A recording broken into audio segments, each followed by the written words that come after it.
Hamlet, Prince of Denmark.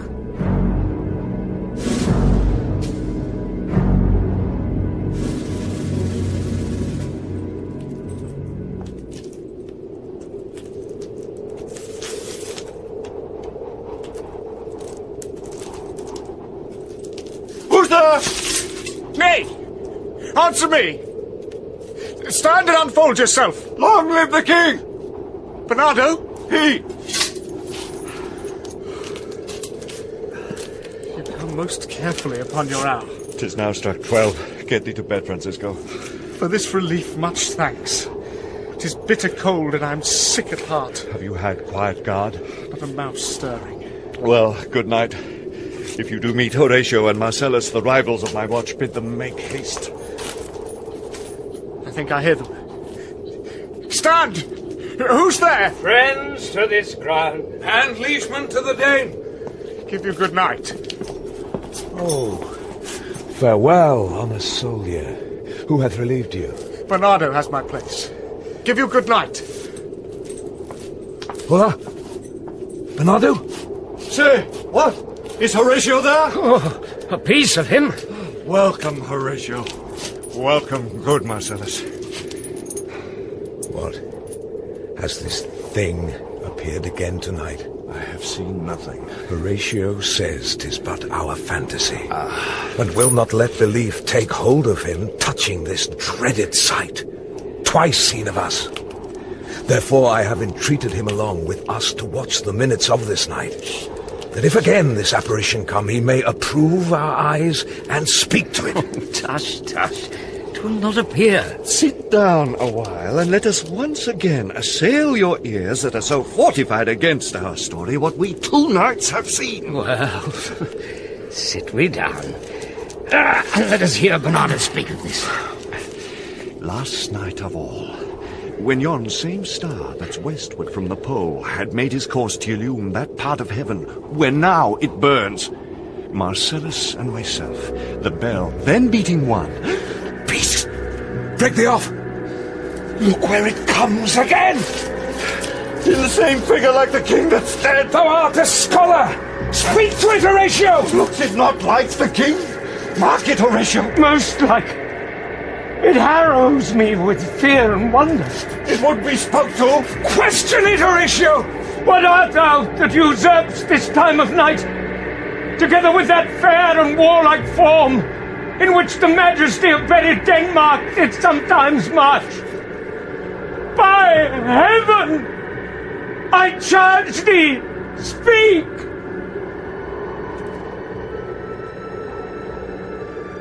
It is offended! See! It stalks away! Stay! Speak! Speak! I charge thee, speak!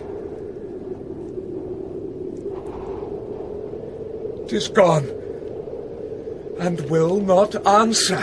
How now, Horatio? You tremble and look pale.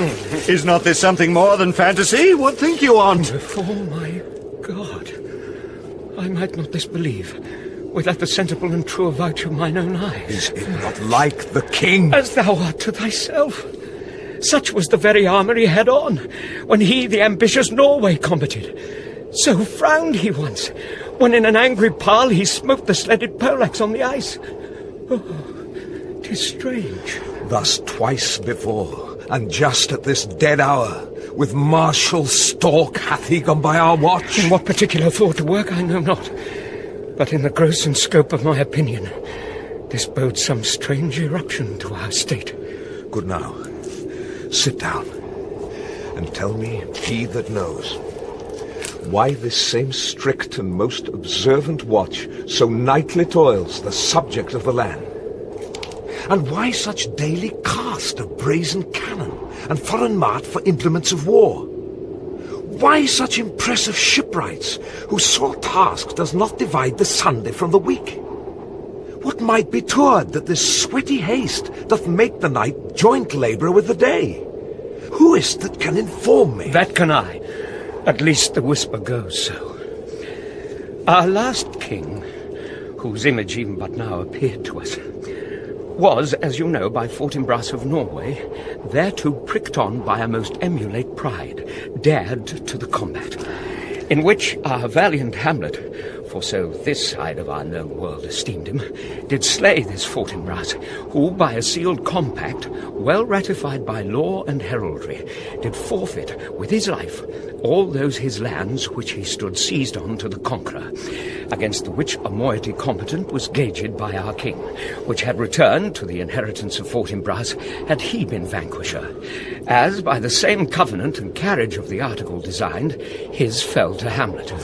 Now, sir, young Fortinbras, of unimproved metal, hot and full, hath in the skirts of Norway here and there sharked up a list of lawless resolutes for food and diet to some enterprise that hath a stomach in't, which is no other, and it doth well appear unto our state, but to recover of us by strong hand and terms compulsatory those foresaid lands so by his father lost. And this, I take it, is the main motive of our preparations, the source of this our watch, and the chief head of this post-haste and rummage in the land. I think it be no other but e'en so. Well may it sort that this portentous figure comes armed through our watch, so like the king that was and is the question of these wars. A mote it is to trouble the mind's eye. In the most high and palmy state of Rome, a little ere the mightiest Julius fell, the graves stood tenantless, and the sheeted dead did squeak and gibber in the Roman streets, at stars with trains of fire and dews of blood, disasters in the sun. And the moist star, upon whose influence Neptune's empire stands, was sick almost to doomsday with eclipse.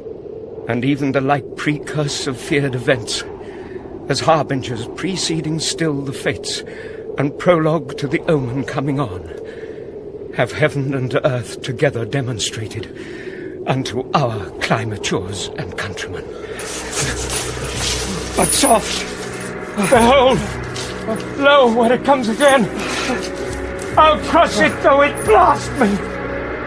Stay, illusion! If thou hast any sound or use of voice, speak to me! If there be any good thing to be done, that may to thee do ease and grace to me, speak to me.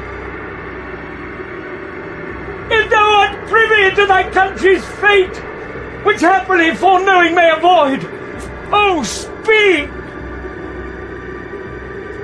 Or if thou hast uphoarded in thy life exalted treasure in the womb of earth, for which they say you spirits oft walk in death, speak of it! Stay and speak!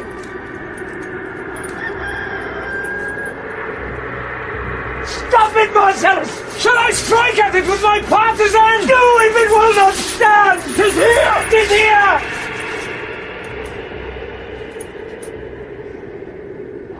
'Tis gone.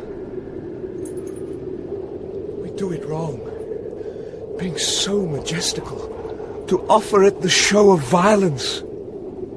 For it is as the air invulnerable, and our vein blows malicious mockery. It was about to speak when the cock crew. And then it started like a guilty thing, upon a fearful summons. I have heard the cock, that is the trumpet to the morn, doth with his lofty and shrill-sounding throat awake the god of day, and at his warning, whether in sea or fire, in earth or air, the extravagant and erring spirit hies to his confine. And of the truth herein, this present object made probation. It faded on the crowing of the cock. Some say that ever against that season comes wherein our Saviour's birth is celebrated. The bird of dawning singeth all night long. And then, they say, no spirit dare stir abroad. The nights are wholesome. Then no planets strike, no fairy takes, nor witch hath power to charm. So hallowed and so gracious is the time. So have I heard, and do in part believe it. But look, the morn in russet mantle clad walks o'er the dew of yon high eastern hill. Break we our watch up, and by my advice, let us impart what we have seen tonight unto young Hamlet. For upon my life, this spirit, dumb to us, will speak to him. Do you consent we shall acquaint him with it, as needful in our loves, fitting our duty? Let's do it, I pray. And I this morning know where we shall find him most conveniently.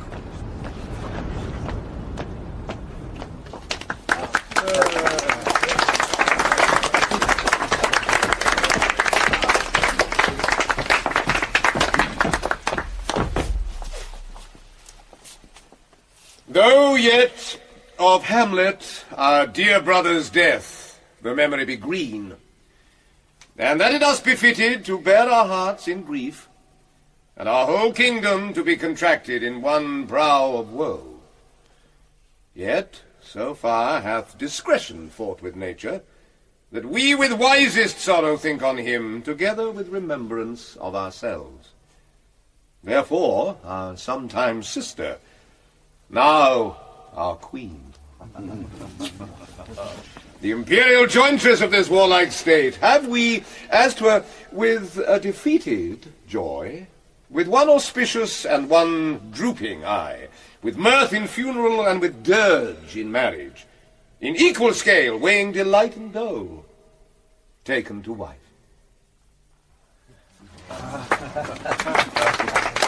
Nor have we herein barred your better wisdoms, which have freely gone with this affair along, for all our thanks. Now follows that you know, young Fortinbras, holding a weak supposal of our worth, or thinking by our late dear brother's death, our state to be disjoint and out of frame, colleagued with the dream of his advantage, he hath not failed to pester us with message importing the surrender of those lands lost by his father, with all bonds of law, to our most valiant brother. So much for him. Now, for ourself and for this time of meeting. Thus much the business is. We have here writ to Norway, uncle of young Fortinbras, who impotent and bedrid, scarcely hears of this his nephew's purpose, to suppress his further gait herein, in that the levies, the lists, and full proportions are all made out of his subject. And we here dispatch you, good Cornelius, and you, Voltimand, for bearers of this greeting to old Norway, giving to you no further personal power to business with the king, more than the scope of these dilated articles allow. Farewell, and let your haste commend your duty. In that and all things will we show our duty. We doubt it nothing. Heartily farewell. Farewell. And now, Laertes, what's the news with you? You told us of some suit. What is, Laertes? Oh, you cannot speak of reason to the Dane and lose your voice. What wouldst thou beg, Laertes, that shall not be my offer, not thy asking? The head is not more native to the heart, the hand more instrumental to the mouth, than is the throne of Denmark to thy father. What wouldst thou have, Laertes? Dread, my lord, your leave and favour to return to France.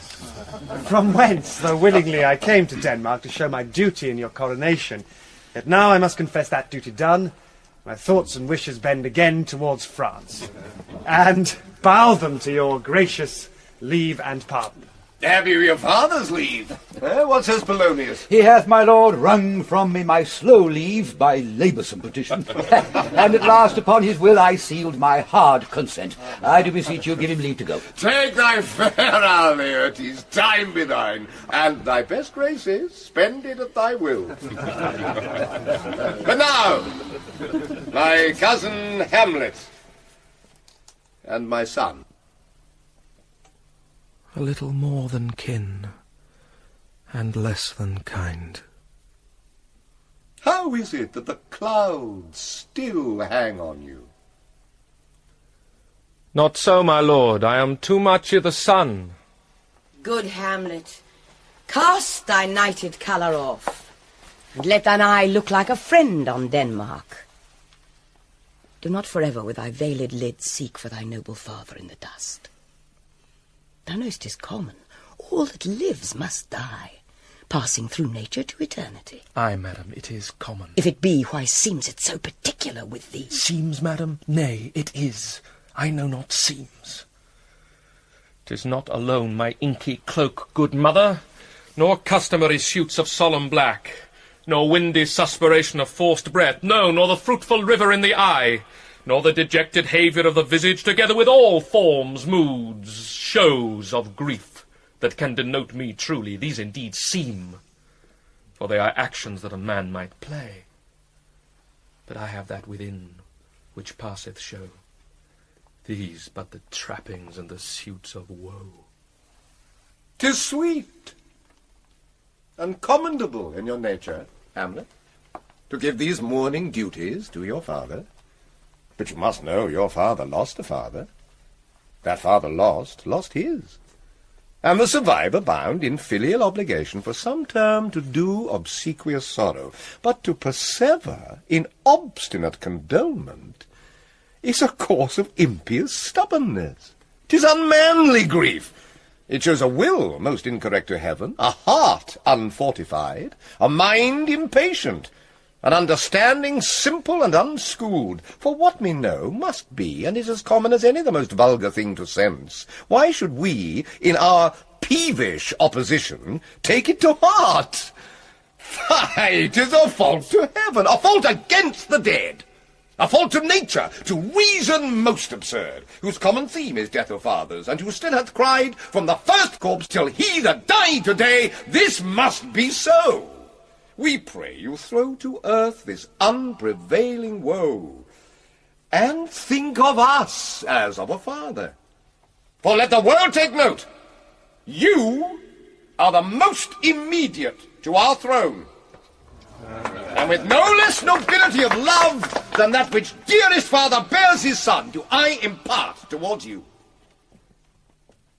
For your intent in going back to school in Wittenberg, it is most retrograde to our desire, and we beseech you, bend you, to remain here in the cheer and comfort of our eye, our chiefest courtier, cousin, and our son.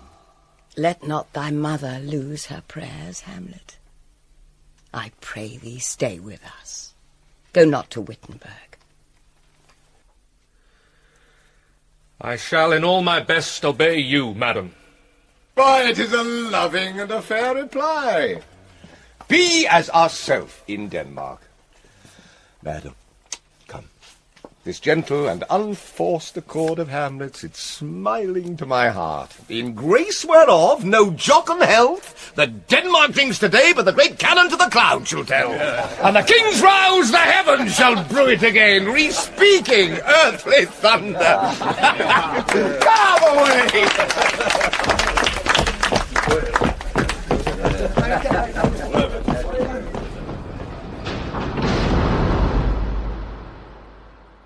Oh, that this too solid flesh would melt, thaw, and resolve itself into a dew. Or that the everlasting had not fixed his cannon against self-slaughter. Oh, God, how weary, stale, flat, and unprofitable seem to me all the uses of this world. Violent, fie! 'Tis an unweeded garden that grows to seed. Things rank and gross in nature possess it merely. That it should come to this. But 2 months dead, nay, not so much, not 2. So excellent a king that was to this Hyperion to a satyr. So loving to my mother that he might not beteem the winds of heaven visit her face too roughly. Heaven and earth must I remember, where she would hang on him as if increase of appetite had grown by what it fed on. And yet within a month, let me not think on't. Frailty, thy name is woman, a little month, or ere those shoes were old with which she followed my poor father's body like Niobe, all tears. Why she, even she, O God, a beast that wants discourse of reason would have mourned longer, married with my uncle. My father's brother, but no more like my father than I to Hercules, within a month. Yet the salt of most unrighteous tears had left the flushing in her galled eyes. She married. Oh, most wicked speed, to post with such dexterity to incestuous sheets. It is not, nor it cannot come to good. But break my heart, for I must hold my tongue. Hail to your lordship. I am glad to see you well. Horatio. Or I do forget myself! Same, my lord. And your poor servant ever. Sir, my good friend, I'll change that name with you. And what make you from Wittenberg, Horatio? Marcellus! My good lord. I'm very glad to see you. Bernardo! My lord. But what in faith make you from Wittenberg? A truant disposition, good my lord. I would not have your enemies say so, nor shall you do my ear that violence to make a truster of your own report against yourself. I know you are no truant. But what is your affair in Elsinore? We'll teach you to drink deep ere you depart. My lord, I came to see your father's funeral. I prithee do not mock me, fellow student. I think it was to see my mother's wedding. Indeed, my lord. It followed hard upon. Thrift, Horatio. The funeral baked meats did coldly furnish forth the marriage tables. Would I had met my dearest foe in heaven, or ever I had seen that day, Horatio. My father. Hmm? Methinks I see my father. Oh, where, my lord? In my mind's eye, Horatio. I saw him once. He was a goodly king. He was a man. Take him for all in all. I shall not look upon his like again. My lord, I think I saw him yesternight. Hmm? Saw? Who? My lord the king, your father. The king, my father? Season your admiration for a while, with an attent ear till I may deliver, upon the witness of these gentlemen, this marvel to you. Oh, for God's love, let me hear! 2 nights together had these gentlemen, Marcellus and Bernardo, on their watch, in the dead waste and middle of the night, been thus encountered. A figure, like your father, armed at all points exactly, cap a pay, appears before them, and with solemn march goes slow and stately by them.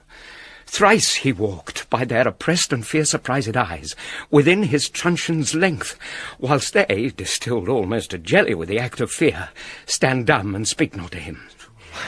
This to me in dreadful secrecy impart they did, and I with them the 3rd night kept the watch, where, as they had delivered, both in time, form of the thing, each word made true and good, the apparition comes. I knew your father. These hands are not more like. But where was this? My lord, upon the platform where we watched. Did you not speak to it? My lord, I did, but answer made it none. Yet once methought it lifted up its head, and did address itself to motion, like as it would speak. But even then the morning cock crew loud, and at the sound it shrunk in haste away, and vanished from our sight. 'Tis very strange. As I do live, my honoured lord, 'tis true, and we did think it writ down in our duty to let you know of it. Indeed, sirs, but this troubles me. Hold you the watch tonight. We do, my lord. Armed, say you? Armed, my lord. From top to toe? My lord, from head to foot. Well, then saw you not his face? Oh, yes, my lord. He wore his beaver up. What looked he? Frowningly? A countenance more in sorrow than in anger. Pale or red? Nay, very pale. And fixed his eyes upon you? Most constantly. I would I had been there. It would have much amazed you. Very like. Very like. Stayed it long? While one with moderate haste might tell 100. Longer? Not when I saw it. His beard was grizzled, no? It was, as I have seen it in his life. A sable silvered. I will watch tonight. Perchance 'twill walk again. I warrant you it will. If it assume my noble father's person, I'll speak to it, though hell itself should gape and bid me hold my peace. I pray you all, if you have hitherto concealed this sight, let it be tenable in your silence still, and whatsoever else shall hap tonight, give it an understanding, but no tongue. I will requite your loves. So fare you well. Upon the platform, 'twixt 11 and 12, I'll visit you. Our duty, your honour. Your love, as mine to you. Farewell. My father's spirit, in arms? All is not well. I doubt some foul play. Would the night were come, till then sit still, my soul. Foul deeds will rise, though all the earth o'erwhelm them, to men's eyes.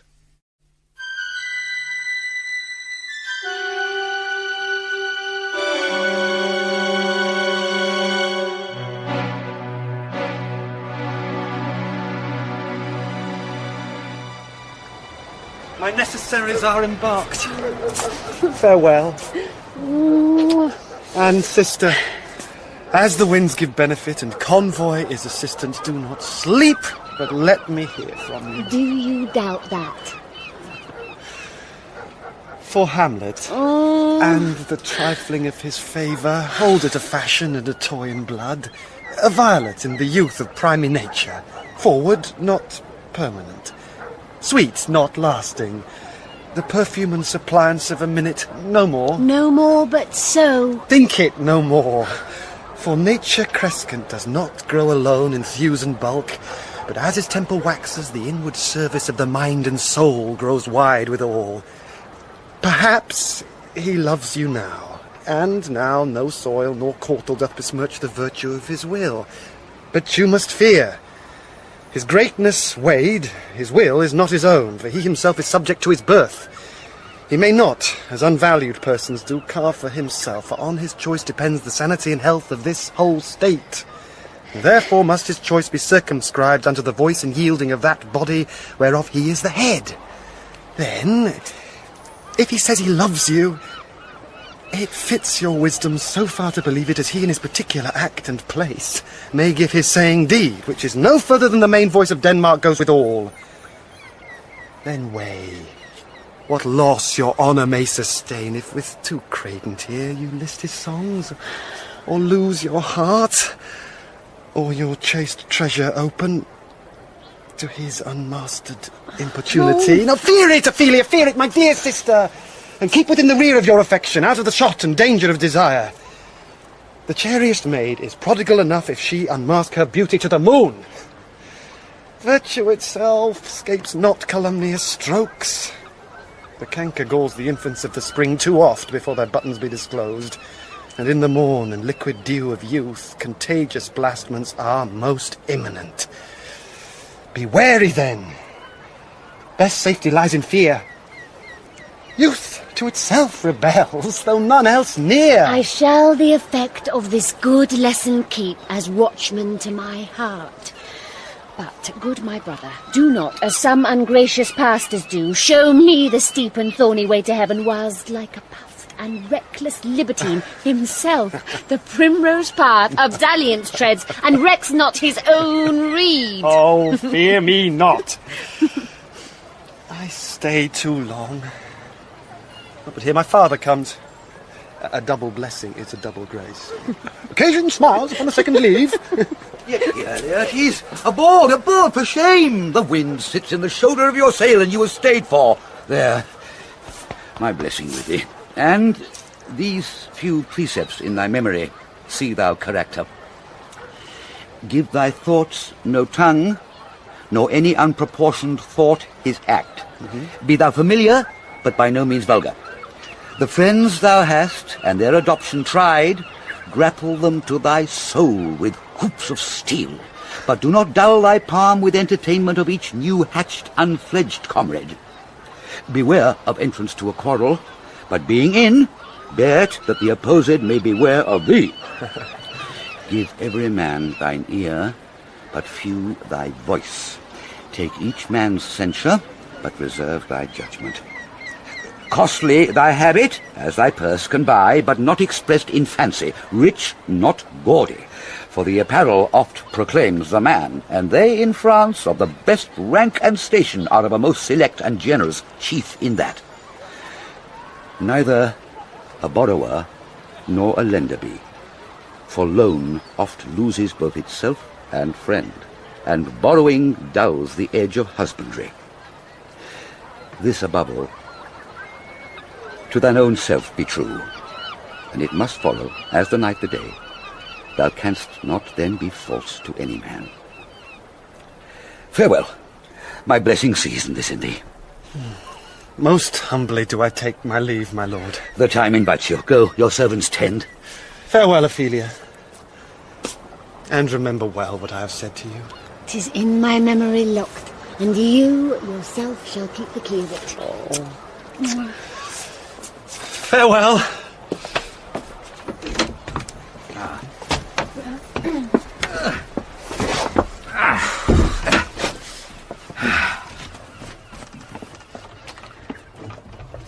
What is't, Ophelia, he hath said to you? So please you, something touching my Lord Hamlet. Marry, well bethought. 'Tis told me he hath very oft of late given private time to you, and you yourself have of your audience been most free and bounteous. If it be so, as so 'tis put on me, and that in way of caution, I must tell you, you do not understand yourself so clearly as it behoves my daughter and your honour. What is between you? Give me of the truth. He hath, my lord, of late made many tenders of his affection to me. Affection? Pooh! You speak like a green girl, unsifted in such perilous circumstance. Do you believe his tenders, as you call them? I do not know, my lord, what I should think. Well, Mary, I'll teach you. Think yourself a baby that you obtain his tenders for true pay which are not sterling. Tender yourself more dearly, or, not to crack the wind of the poor phrase, running it thus, you tender me a fool. My lord, he hath importuned me with love in honourable fashion. Aye, fashion you may call it, goat. And hath given countenance to his speech, my lord, with almost all the holy vows of heaven. Aye, springes to catch woodcocks. I do know when the blood burns how prodigal the soul lends the tongue vows. These blazes, daughter, giving more light than heat, extinct in both, even in their promise as it is a making, you must not take for fire. From this time be somewhat scanter of your maiden presence. Set your entreatments at a higher rate than a command to parley. For Lord Hamlet believes so much in him that he is young, and with a larger tether may he walk than may be given you. In few, Ophelia, do not believe his vows, for they are brokers, not of the dye which their investments show, but mere implorators of unholy suits, breathing like sanctified and pious bawds, the better to beguile. This is for all. I would not in plain terms from this time forth have you so slander any moment leisure as to give words or talk with the Lord Hamlet. Look to it, I charge you. Come your ways. I shall obey, my lord.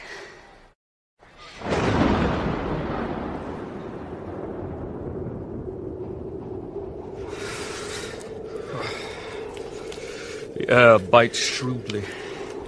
It is very cold. It is a nipping and an eager air. What hour now? I think it lacks of 12. No, it is struck. Indeed? I heard it not. And it draws near the season wherein the spirit held his wont to walk. What does this mean, my lord? The king doth wake tonight and takes his rouse, keeps wassail and the swaggering upspring reels, and as he drains his draughts of Rhenish down, the kettle drum and trumpet thus bray out the triumph of his pledge. Is it a custom? Aye, merriest. But to my mind, though I am native here and to the manner born, it is a custom more honoured in the breach than the observance. This heavy-headed revel, east and west, makes us traduced and taxed of other nations. They clap us drunkards, and with swinish phrase soil our addition, and indeed it takes from our achievements, though performed at height, the very pith and marrow of our attributes.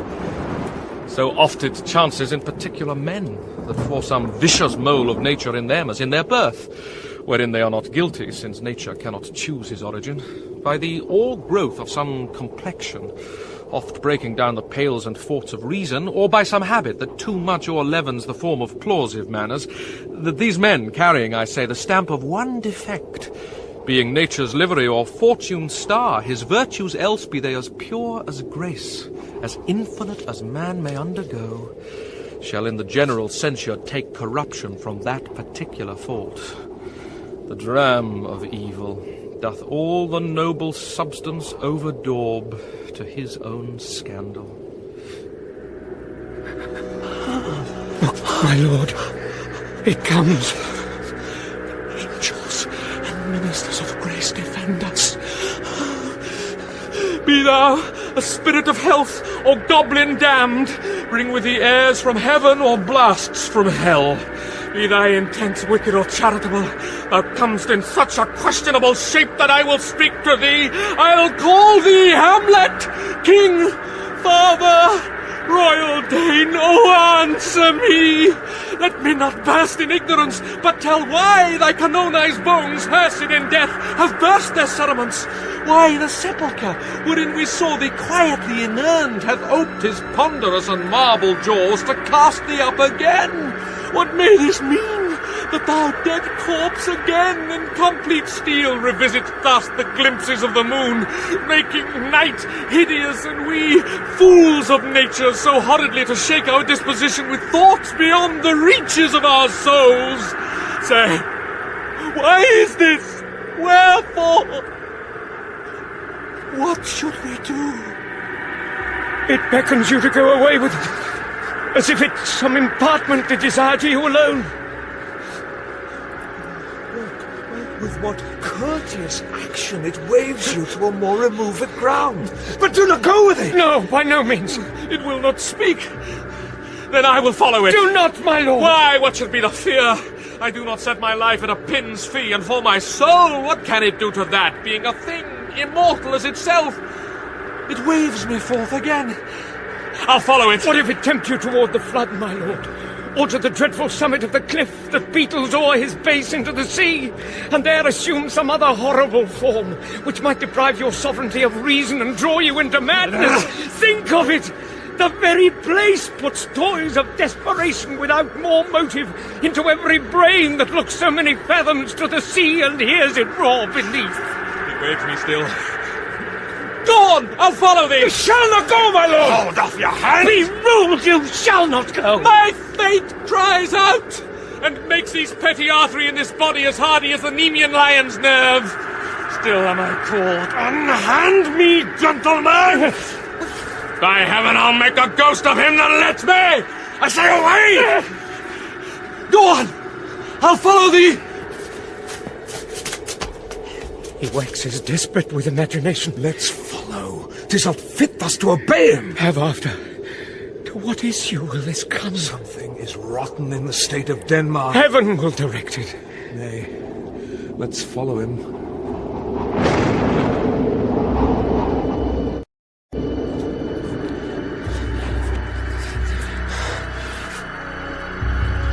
Whither wilt thou lead me? Speak! I'll go no further! Mark me. I will. My hour is almost come, when I to sulphurous and tormenting flames must render up myself. Alas, poor ghost. Pity me not, but lend thy serious hearing to what I shall unfold. Speak, I am bound to hear. So art thou to revenge when thou shalt hear. What? I am thy father's spirit, doomed for a certain term to walk the night, and for the day confined to fast in fires, till the foul crimes done in my days of nature are burnt and purged away. but that I am forbid to tell the secrets of my prison house. I could a tale unfold, whose lightest word would harrow up thy soul, freeze thy young blood, make thy two eyes like stars start from their spheres, thy knotted and binded locks to part, and each particular hair to stand an end, like quills upon the fretful porpentine. But this eternal blazon must not be to ears of flesh and blood. List, list, oh, list, if thou didst ever thy dear father love, oh God, revenge his foul and most unnatural murder. Murder? Murder most foul, as in the best it is, but this most foul, strange, and unnatural. Haste me to know it, that I, with wings as swift as meditation or the thoughts of love, may sweep to my revenge. I find thee apt, and duller shouldst thou be than the fat weed that roots itself in ease on the lethal wharf, wouldst thou not stir in this. Now, Hamlet, here.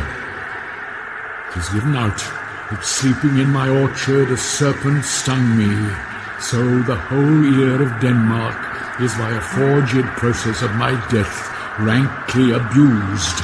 But know, thou noble youth, the serpent that did sting thy father's life now wears his crown. Oh, my prophetic soul, my uncle! Aye, that incestuous, that adulterate beast, with witchcraft of his wit, with traitorous gifts, oh, wicked wit and gifts that have the power so to seduce, won to his shameful lust the will of my most seeming virtuous queen. No.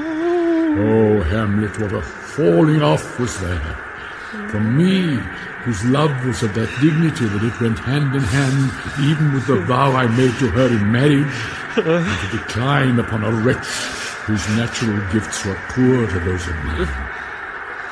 And virtue, as it never will be moved, though lewdness caught it in a shape of heaven, so lust, though to a radiant angel linked, will sate itself in a celestial bed and prey on garbage.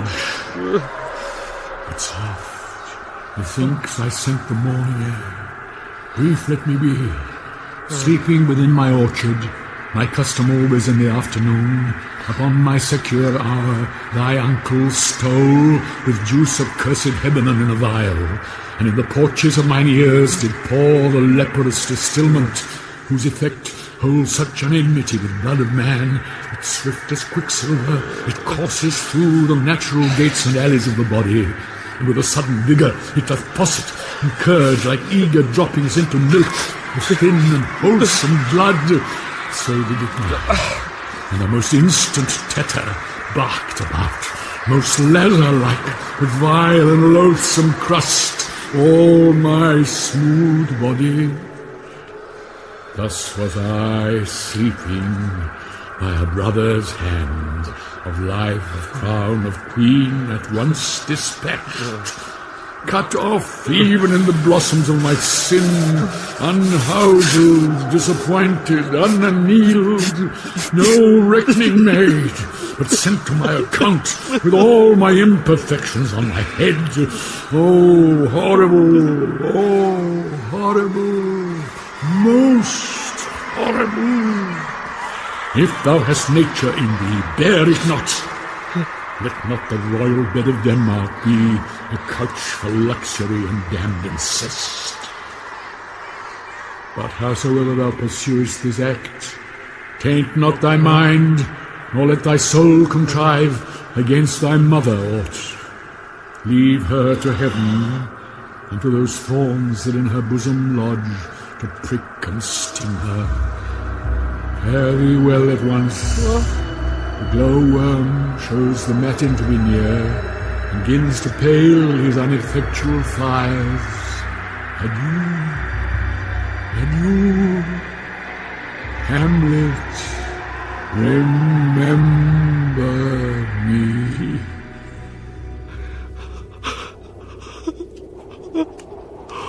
Oh, all you host of heaven, oh earth, what else? And shall I couple hell, O fie, hold my heart, And you, my sinews, grow not instant old, but bear me stiffly up. Remember thee, aye, thou poor ghost, whilst memory holds a seat in this distracted globe.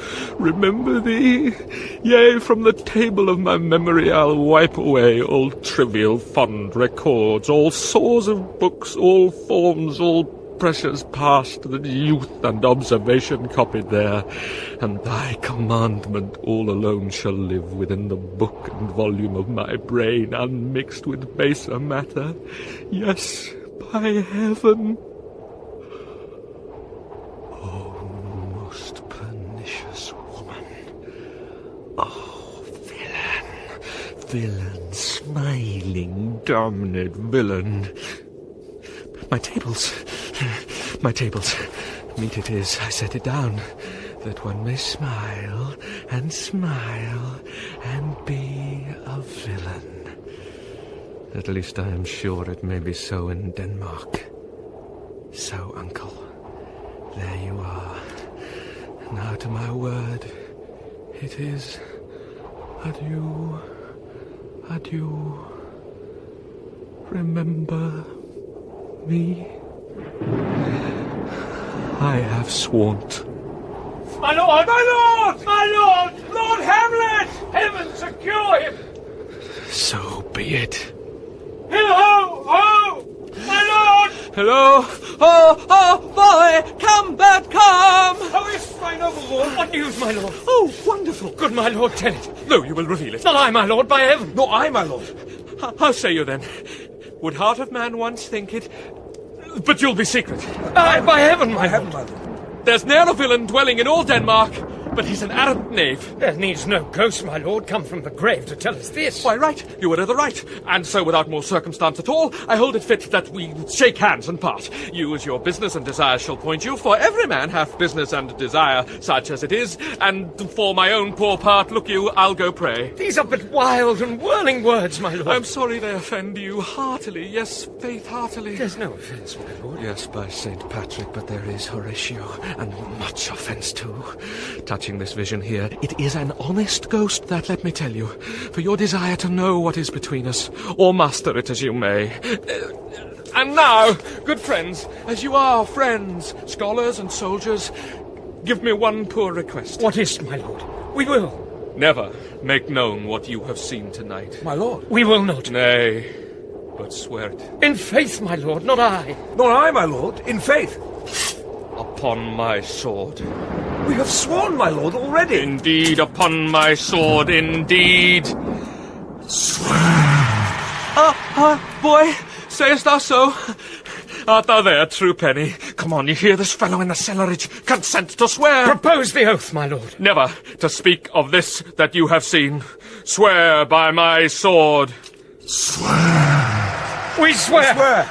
Hic et ubique. Then we'll shift our ground. Come hither, gentlemen, and lay your hands again upon my sword. Never to speak of this that you have heard. Swear by my sword. Swear by his sword. We swear. Well said, old mole. Canst work in the earth so fast. A worthy pioneer. Once more, remove, good friends. Oh, day and night. But this is wondrous strange. And therefore, as a stranger, give it welcome.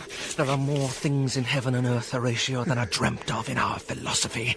But come, here as before, never, so help you mercy, how strange or odd soe'er I bear myself, as I perchance hereafter shall think meet to put an antic disposition on, that you, at such time seeing me, never shall, with arms encumbered thus, or thus head shaked, or by pronouncing of some doubtful phrase, as well we know, or we could, and if we would, or if we list to speak, or they be, and if they might, or such ambiguous giving out to note that you know aught of me, this not to do. So grace and mercy at your most need help you. Swear. Swear.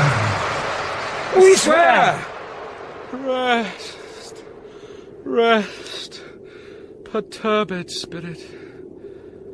So, gentlemen, with all my love I do commend me to you, and what so poor a man as Hamlet is may do to express his love and friending to you. God willing, shall not lack.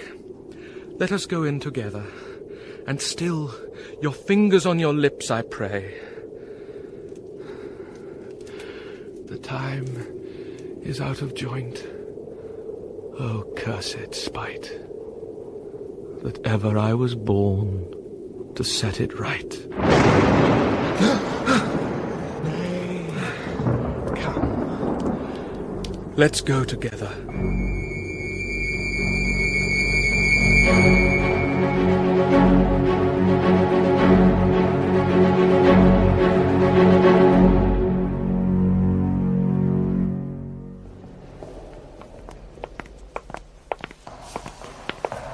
Give him this money and these notes, Ronaldo. I will, my lord. You shall do marvellous wisely, good Ronaldo, before you visit him to make inquiry of his behaviour. My lord, I did intend it. Very well said, very well said. Look you, sir. Inquire me first what danskers are in Paris, and how and who, what means and where they keep, what company, at what expense, and finding by this encompassment and drift of question that they do know my son, come you more nearer than your particular demands will touch it. Take you as 'twere some distant knowledge of him. As thus, I know his father and his friends, and in part him. Do you mark this, Ronaldo? Aye, very well, my lord. And in part him, but, you may say, not well. But if be he I mean, he's very wild, addicted, so-and-so, and there put on him what forgeries you please. Marry, none so rank as may dishonour him, take heed of that, but, sir, such wanton, wild, and usual slips as our companions noted and most known to youth and liberty. As gaming, my lord. Aye, or drinking, fencing, swearing, quarrelling, drabbing, you may go so far. Oh, my lord, that would dishonour him. Faith, no, as you may season it in the charge. You must not put another scandal on him that he is open to incontinency, that's not my meaning, but breathe his faults so quaintly that they may seem the taints of liberty, the flash and outbreak of a fiery mind, a savageness in unreclaimed blood of general assault. But, my good lord... Wherefore should you do this? Aye, my lord, I would know that. Marry, sir, here's my drift, and I believe it is a fetch of warrant. You laying these slight sullies on my son, as 'twere a thing a little soiled i' the working, mark you your party in converse, him you would sound, having ever seen in the prenominate crimes the youth you breathe of guilty, be assured he closes with you in this consequence. Good sir, or so, or friend, or gentleman, according to the phrase and the addition of man and country. Very good, my lord. And then, sir, does he this. He does... What was I about to say? Oh, by the mass, I was about to say something. Where did I leave? At closes in the consequence, at friend or so, and gentleman. At closes in the consequence, I marry. He closes with you thus. I know the gentleman, I saw him yesterday, or t'other day, or then, with such, and as you say, there was he gaming, there o'ertook in's rouse, there falling out at tennis, or perchance I saw him enter such a house of sale, videlicet a brothel, or so forth. See you now. Your bait of falsehood takes this carp of truth. And thus do we of wisdom and of reach, with windlasses and with assays of bias, by indirections find directions out. So by my former lecture and advice shall you, my son. You have me, have you not? My lord, I have. God by you, fare you well. Good, my lord. Observe his inclination in yourself. I shall, my lord. And let him ply his music. Well, my lord. Farewell. Oh, now, Ophelia? What's the matter? Alas, my lord, I have been so affrighted.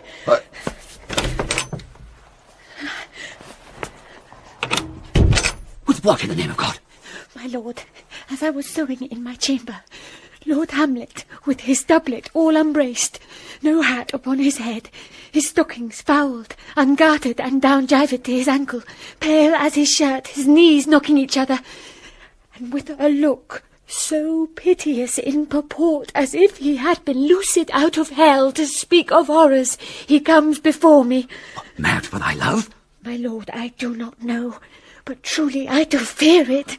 What said he? He took me by the wrist and held me hard. Then goes he to the length of all his arm, and with his other hand thus o'er his brow, he falls to such perusal of my face as he would draw it. Long stayed he so. At last, a little shaking of mine arm, and thrice his head thus waving up and down, he raised a sigh so piteous and profound that it did seem to shatter all his bulk and end his being.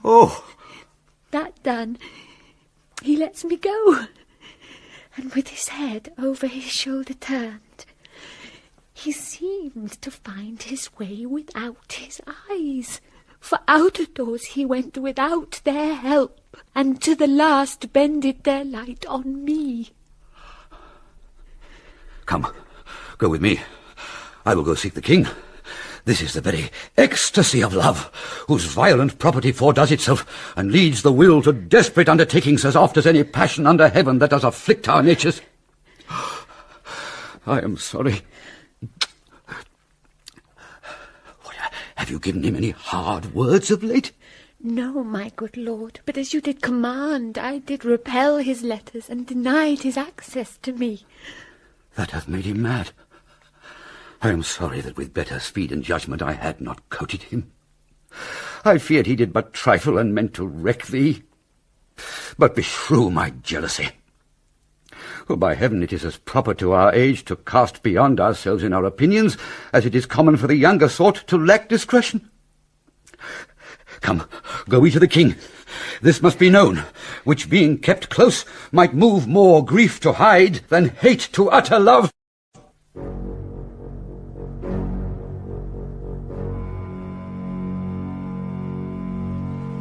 Welcome, dear Rosencrantz and Guildenstern. My lord. Moreover, that we much did long to see you, the need we have to use you did provoke our hasty sending. Something have you heard of Hamlet's transformation, so I call it, if nor the exterior nor the inward man resembles that it was? What it should be, more than his father's death, that thus hath put him so much on the understanding of himself, I cannot dream of. I entreat you both, that being of so young days brought up with him, and since so neighboured to his youth and humour, that you vouchsafe your rest here in our court some little time, so by your companies to draw him on to pleasures, and to gather so much as from occasion you may glean, whether aught to us unknown afflicts him thus, that opened lies within our remedy. Good gentleman, he hath much talked of you, and sure I am two men that are not living, to whom he more adheres. If it will please you to show us so much gentry and goodwill as to expend your time with us a while for the supply and profit of our hope, your visitation shall receive such thanks as fits a king's remembrance. Both your majesties might, by the sovereign power you have of us, put your dread pleasures more into command than to entreaty. But we both obey, and here give up ourselves in the full bent, to lay our service freely at your feet, to be commanded. Thanks, Rosencrantz and gentle Guildenstern. Thanks, Guildenstern and gentle Rosencrantz. And I beseech you instantly to visit my too much changed son. Go, some of you, and bring these gentlemen where Hamlet is. Heavens make our presence and our practices pleasant and helpful to him. Aye. Amen. The ambassadors from Norway, my good lord, are joyfully returned. Thou still hast been the father of good news. Have I, my lord? I assure you, my good liege, I hold my duty as I hold my soul, both to my God and to my gracious king. And I do think, or else this brain of mine hunts not the trail of policy so sure as it hath used to do, that I have found the very cause of Hamlet's lunacy. Oh, speak of that. That do I long to hear. Give first admittance to the ambassadors. My news shall be the fruit to that great feast. Thyself do grace to them and bring them in. My lord. He tells me, my sweet queen, that he hath found the head and source of all your son's distemper. I doubt it is no other but the main, his father's death, and our or hasty marriage. Well, we shall sift him. Welcome, good friends. My lord. My lord. Say, Voltimand, what from our brother Norway? Most fair return of greetings and desire. Upon our first, he sent out to suppress his nephew's levies, which to him appeared to be a preparation against the Polack, but better looked into, he truly found it was against your highness. Whereat, grieved that so his sickness, age, and impotence was falsely borne in hand, sends out arrests on Fortinbras, which he, in brief, obeys, receives rebuke from Norway, and, in fine, makes vow before his uncle never more to give the assay of arms against your majesty, whereon old Norway, overcome with joy, gives him 3,000 crowns in annual fee, and his commission to employ those soldiers so levied as before against the Polack, with an entreaty, herein further shown, that it might please you to give quiet pass through your dominions for his enterprise, on such regards of safety and allowance as therein are set down. It likes us well. And at our more considered time, we'll read, answer, and think upon this business. Meantime, we thank you for your well-took labour. Go to your rest. At night we'll feast together. Most welcome home. My lord. This business is very well ended. My liege and madam, to expostulate what majesty should be, what duty is, why day is day, night night, and time is time, were nothing but to waste night, day, and time. Therefore, since brevity is the soul of wit, and tediousness the limbs and outward flourishes, I will be brief. Your noble son is mad. Mad call I it, for to define true madness, what is to be nothing else but mad. But let that go. More matter, with less art. Madam, I swear I use no art at all. That he is mad, 'tis true. 'Tis true, 'tis pity, and pity 'tis true. A foolish figure, but farewell it, for I will use no art. Mad, let us grant him then, and now remains that we find out the cause of this effect, or rather say the cause of this defect, for this effect defective comes by cause. Thus it remains, and the remainder thus. Perpend. I have a daughter, have whilst she is mine, who in her duty and obedience mark hath given me this. Now gather and surmise. To the celestial and my soul's idol, the most beautified Ophelia. That's an ill phrase, vile phrase. Beautified is a vile phrase. But you shall hear. These, in her excellent white bosom, these, etc. Came this from Hamlet to her? Good madam, stay a while, I will be faithful. Doubt thou the stars are fire, doubt that the sun doth move, doubt truth to be a liar, but never doubt I love. O dear Ophelia, I am ill at these numbers. I have not art to reckon my groans, but that I love thee best. O most best, believe it, adieu. Thine evermore most dear lady, whilst this machine is to him Hamlet.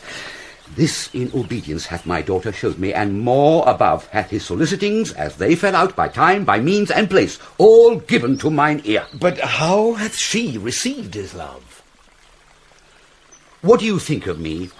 As of a man faithful and honourable. I would fain prove so. But what might you think, when I had seen this hot love on the wing, as I perceived it, I must tell you that before my daughter told me, what might you, or my dear majesty, your queen here, think, if I had played the desk, or table book, or given my heart a winking, mute and dumb, or looked upon this love with idle sight, what might you think? No, I went round to work, and my young mistress thus I did bespeak. Lord Hamlet is a prince out of thy star. This must not be. And then I precepts gave her that she should lock herself from his resort, admit no messengers, receive no tokens, which done, she took the fruits of my advice, and he, repulsed, a short tale to make, fell into a sadness, then into a fast, thence to a watch, thence into a weakness, thence to a lightness, and by this declension into the madness wherein now he raves, and all we wail for. Do you think 'tis this? It may be very like. Hath there been such a time, I'd fain know that I have positively said 'tis so, when it proved otherwise? Not that I know. Take this from this, if this be otherwise. If circumstances lead me, I will find where truth is hid, though it were hid indeed within the centre. How may we try it further? You know, sometimes he walks 4 hours together here in the lobby. So he does indeed. At such a time, I'll loose my daughter to him. My lord, be you and I behind an arras, then. Mark the encounter. If he love her not, and be not from his reason fallen thereon, let me be no assistant for a state, but keep a farm and carters. We will try it. But look, where sadly the poor wretch comes reading. Away, I do beseech you, both away. I'll board him presently. Oh, give me leave. Very, very well. Come.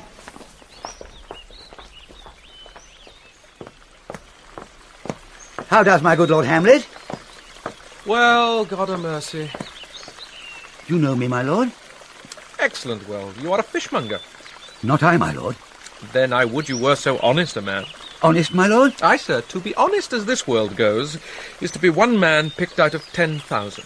That's very true, my lord. For if the sun breed maggots in a dead dog, being a good kissing carrion, have you a daughter? I have, my lord. Let her not walk i' the sun. Conception is a blessing, but not as your daughter may conceive. Friend, look to it. How say you by that? Still harping on my daughter. Yet he knew me not at first. He said I was a fishmonger. He is far gone. And truly in my youth I suffered much extremity for love. Very near this. I'll speak to him again. What do you read, my lord? Words. What is the matter, my lord? Between who? I mean the matter you read, my lord. Slander, sir, for the satirical rogue says here that old men have grey beards, that their faces are wrinkled, their eyes purging thick amber or plum-tree gum, and that they have a plentiful lack of wit, together with most weak hands, all which, sir, though I most powerfully and potently believe, yet I hold it not honesty to have it thus set down. For you yourself, sir, should be old as I am, if like a crab you could go backward. Though this be madness, yet there is method in't. Will you walk out of the air, my lord? Into my grave? Indeed, that is out of the air. How pregnant sometimes his replies are. A happiness that often madness hits on, which reason and sanity could not so prosperously be delivered of. I will leave him, and suddenly contrive the means of meeting between him and my daughter. My honourable lord, I will most humbly take my leave of you. You cannot, sir, take from me anything that I would more willingly part withal. Except my life. Except my life. Except my life. Fare you well, my lord. These tedious old fools. Ah, you go to seek the Lord Hamlet? There he is. God save you, sir. My honoured lord. My most dear lord. My excellent good friends, how dost thou Guildenstern? Oh, Rosencrantz, good lads, how do you both? As the indifferent children of the earth? Happy in that we are not over, happy. On Fortune's cap, we are not the very button. Nor the soles of her shoe. Neither, my lord. Then you live about her waist, or in the middle of her favours, eh? Faith, her privates we. In the secret parts of Fortune. Oh, most true, she is a strumpet. What's the news? None, my lord, but that the world's grown honest. Then is doomsday near, but your news is not true. Let me question more in particular. What have you, my good friends, deserved at the hands of Fortune that she sends you to prison hither? Prison, my lord. Denmark's a prison. Then is the world one. A goodly one, in which there are many confines, wards, and dungeons, Denmark being one of the worst. We think not so, my lord. Why, then, 'tis none to you. For there is nothing either good or bad, but thinking makes it so. To me, it is a prison. Why, then, your ambition makes it one. 'Tis too narrow for your mind. Oh, God, I could be bounded in a nutshell and count myself a king of infinite space, were it not that I have bad dreams. Which dreams are, indeed, ambition. For the very substance of the ambitious is merely the shadow of a dream. A dream itself is but a shadow. Truly. And I hold ambition of so airy and light a quality that it is but a shadow's shadow. Then are our beggars' bodies, and our monarchs and outstretched heroes the beggars' shadows. Shall we to the court? For by my faith, I cannot reason. We'll wait upon you. No such matter. I will not sort you with the rest of my servants. For to speak to you like an honest man, I am most dreadfully attended. But in the beaten way of friendship, what make you at Elsinore? To visit you, my lord. No other occasion. Beggar that I am. I am even poor in thanks, but I thank you, and sure, dear friends, my thanks are too dear to hate me. Were you not sent for? Is it your own inclining? Is it a free visitation? Come, deal justly with me. Come, nay, speak. What should we say, my lord? Why, anything but the purpose. You were sent for, and there is a kind of confession in your looks which your modesties have not craft enough to colour. I know the good king and queen have sent for you. To what end, my lord? That you must teach me. But let me conjure you by the rights of our fellowship, by the consonancy of our youth, by the obligation of our ever-preserved love, and by what more dear a better proposer could charge you withal, be even and direct with me, whether you were sent for or no. What say you, Guildenstern? Nay, then I have an eye of you. If you love me, hold not off. My lord, we were sent for. I will tell you why. So shall my anticipation prevent your discovery, and your secrecy to the king and queen moult no feather. I have of late, but wherefore I know not, lost all my mirth, forgone all custom of exercise, and indeed it goes so heavily with my disposition that this goodly frame, the earth, seems to me a sterile promontory. This most excellent canopy, the air, look you, this brave o'erhanging firmament, this majestical roof, fretted with golden fire, why it appears no other thing to me than a foul and pestilent congregation of vapours. What a piece of work is a man! How noble in reason, how infinite in faculty, in form and moving, how express and admirable, in action, how like an angel, in apprehension, how like a god, the beauty of the world, the paragon of animals, and yet to me, what is this quintessence of dust? Man delights not me. No, nor woman neither, though by your smiling you seem to say so. Oh, my lord, there was no such stuff in my thoughts. Why did you laugh then when I said man delights not me? Oh, to think, my lord, if you delight not in man, what Lenten entertainment the players shall receive from you. What? We courted them on the way, and hither are they coming to offer you service. He that plays the king shall be welcome. His majesty shall have tribute of me. The adventurous knight shall use his foil and target. The lover shall not sigh gratis. The humorous man shall end his part in peace. The clown shall make those laugh whose lungs are tickled to the seer, and the lady shall say her mind freely, or the blank verse shall halt for it. What players are they? Even those you are wont to take delight in, the tragedians of the city. How chances it they travel? Their residence, both in reputation and profit, was better both ways. I think their inhibition comes by the means of the late innovation. Do they hold the same estimation they did when I was in the city? Are they so followed? No, indeed they are not. How comes it? Do they grow rusty? Nay, their endeavour keeps in the wonted pace. But there is, sir, an eyrie of children, little aasses that cry out on the top of question and are most tyrannically clapped for it.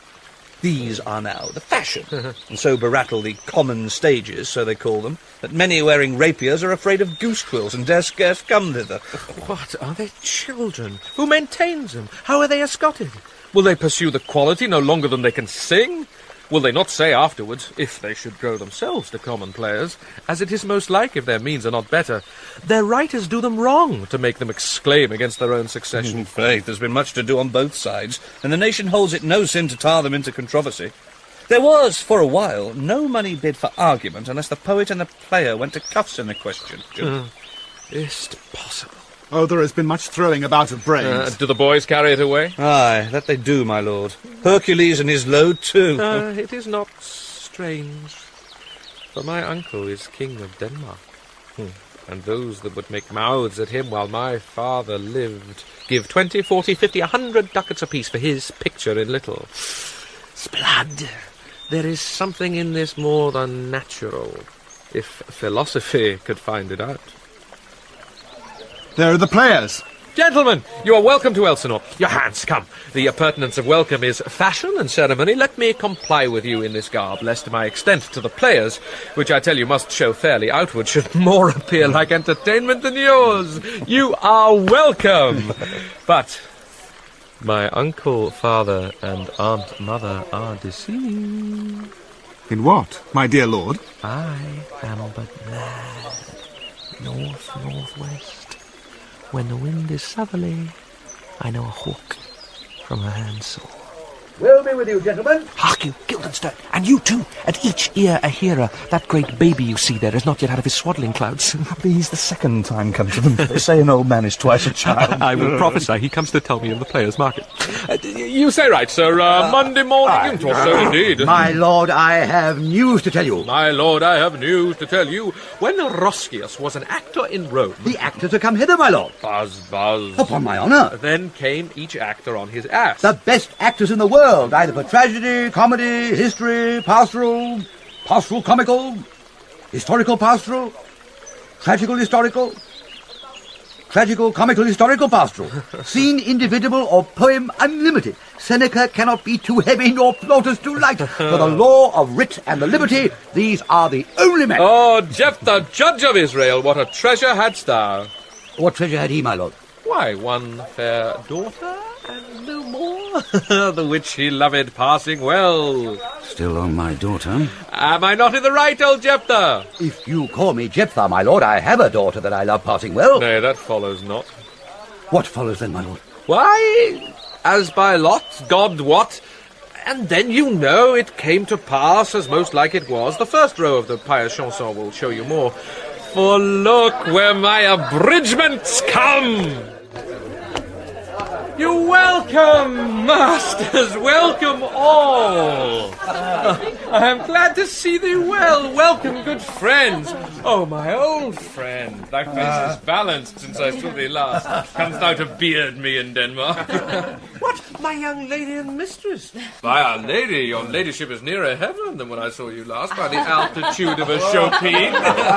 Pray God your voice, like a piece of uncurrent gold, be not cracked within the ring. Masters, you are all welcome. We'll into it, like French falconers. Fly at anything we see. We'll have a speech straight. Come, give us a taste of your quality. Come, a passionate speech. What speech? Good Lord. I heard thee speak me a speech once, but it was never acted, or if it was, not above once, for the play I remember pleased not the million. 'Twas a caviare to the general. But it was, as I received it, and others whose judgments in such matters cried in the top of mine, an excellent play, well digested in the scenes, set down with as much modesty as cunning. I remember one said there were no sallets in the lines to make the matter savoury, nor no matter in the phrase that might indict the author of affectation, but called it an honest method, as wholesome as sweet, and by very much more handsome than fine. One speech in it I chiefly loved. 'Twas Aeneas' tale to Dido, and thereabout of it, especially where he speaks of Priam's slaughter. If it live in your memory, begin at this line. Let me see. The rugged Pyrrhus, like the Hyrcanian beast. It is not so. It begins with Pyrrhus. The rugged Pyrrhus, he whose sable arms, black as his purpose, did the night resemble when he lay couched in the ominous horse, that now this red and black complexion smeared with heraldry more dismal. Head to foot now is he total ghouls, horridly tricked with blood of fathers, mothers, daughters, sons, baked and impasted with the parching streets that lend a tyrannous and damned light to their vile murders, roasted in wrath and fire, and thus o'ersized with coagulate gore, with eyes like carbuncles, the hellish Pyrrhus, old grandsire Priam speaks. So, proceed you. For God, my lord, well spoken, and with good accent and good discretion. Anon he finds him, striking too short at Greeks. His antique sword, rebellious to his arms, lies where it falls, repugnant to command. Unequal matched, Pyrrhus at Priam drives, in rage strikes wide, But with the whiff and wind of his fell sword, the unnerved father falls. Then senseless Ilium, seeming to feel this blow, with flaming top, stoops to his base, and with a hideous crash takes prisoner Pyrrhus' ear. For lo, his sword, which was declining on the milky head of reverend Priam, seemed in the air to stick. So, as a painted tyrant, Pyrrhus stood, and like a neutral to his will and matter, did nothing. But as we often see against some storm, a silence in the heavens, the rack stands still, the bold wind speechless, and the orb below as hush as death, anon the dreadful thunder doth rend the region. So, after Pyrrhus' pause, aroused vengeance sets him new a work, and never did the Cyclops' hammers fall on Mars, his armour, forged for proof he turned with less remorse than Pyrrhus' bleeding sword now falls on Priam. Out, out, thou strumpet Fortune! All you gods in general synod, take away her power, break all the spokes and fellies from her wheel, and bowl the round nave down the hill of heaven, as low as to the fiends. This is too long. It shall to the barbers with your beard. Prithee, say on. He's for a jig or a tale of bawdry, or he sleeps. Say on. Come to Hecuba. But who, oh, who had seen the Mowbled Queen? The Mowbled Queen. That's good. Mowbled Queen is good. Run barefoot up and down, threatening the flames with bysson rheum. A clout upon that head where late the diadem stood, and for a robe about her lank and all o'er teamed loins, a blanket in the alarum of fear caught up. Who this had seen, with tongue in venom steeped, 'gainst Fortune's state would treason have pronounced. But if the gods themselves did see her then, when she saw Pyrrhus make malicious sport in mincing with his sword her husband's limbs, the instant burst of clamour that she made, unless things mortal moved them not at all, would have made milch the burning eyes of heaven and passion in the gods. Look where he has not turned his colour, and has tears in his eyes. Pray you no more. 'Tis well. I'll have thee speak out the rest soon. Good my lord, will you see the players well bestowed? Do you hear? Let them be well used, for they are the abstracts and brief chronicles of the time. After your death you were better have a bad epitaph than their ill report while you live. My lord, I will use them according to their desert. God's bodkin, man, much better. Use every man after his desert, and who shall scape whipping? Use them after your own honour and dignity. The less they deserve, the more merit is in your bounty. Take them in. Come, sirs. Follow him, friends. We'll hear a play tomorrow. Dost thou hear me, old friend? Can you play the murder of Gonzago? Aye, my lord. We'll have tomorrow night. You could, for a need, study a speech of some 12 or 16 lines, which I would set down and insert in it, could you not? Aye, my lord.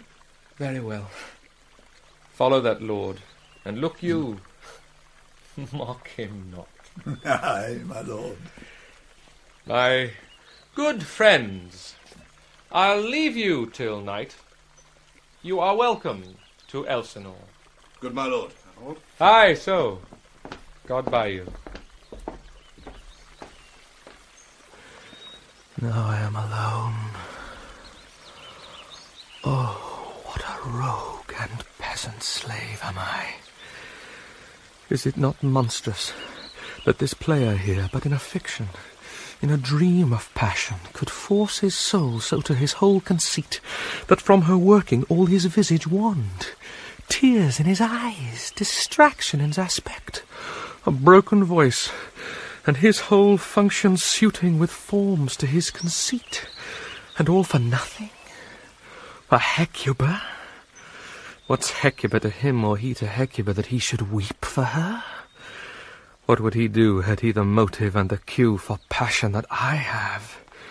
He would drown the stage with tears, and cleave the general ear with horrid speech, make mad the guilty and appall the free, confound the ignorant and amaze indeed the very faculty of eyes and ears. Yet I, a dull and muddy-mettled rascal, peak like John a dreams, unpregnant of my cause, and can say nothing. No, not for a king, upon whose property and most dear life a damned defeat was made. Am I a coward? Who calls me villain, breaks my pater cross, plucks off my beard and blows it in my face, tweaks me by the nose, gives me the lie, the throat as deep as to the lungs? Who does me this, huh? Swoons, I should take it, for it cannot be but I am pigeon-livered, and lack gall to make oppression bitter, or ere this I would have fatted all the region kites with this slave's offal, bloody, bawdy villain, remorseless, treacherous, lecherous, kindless villain! Of vengeance!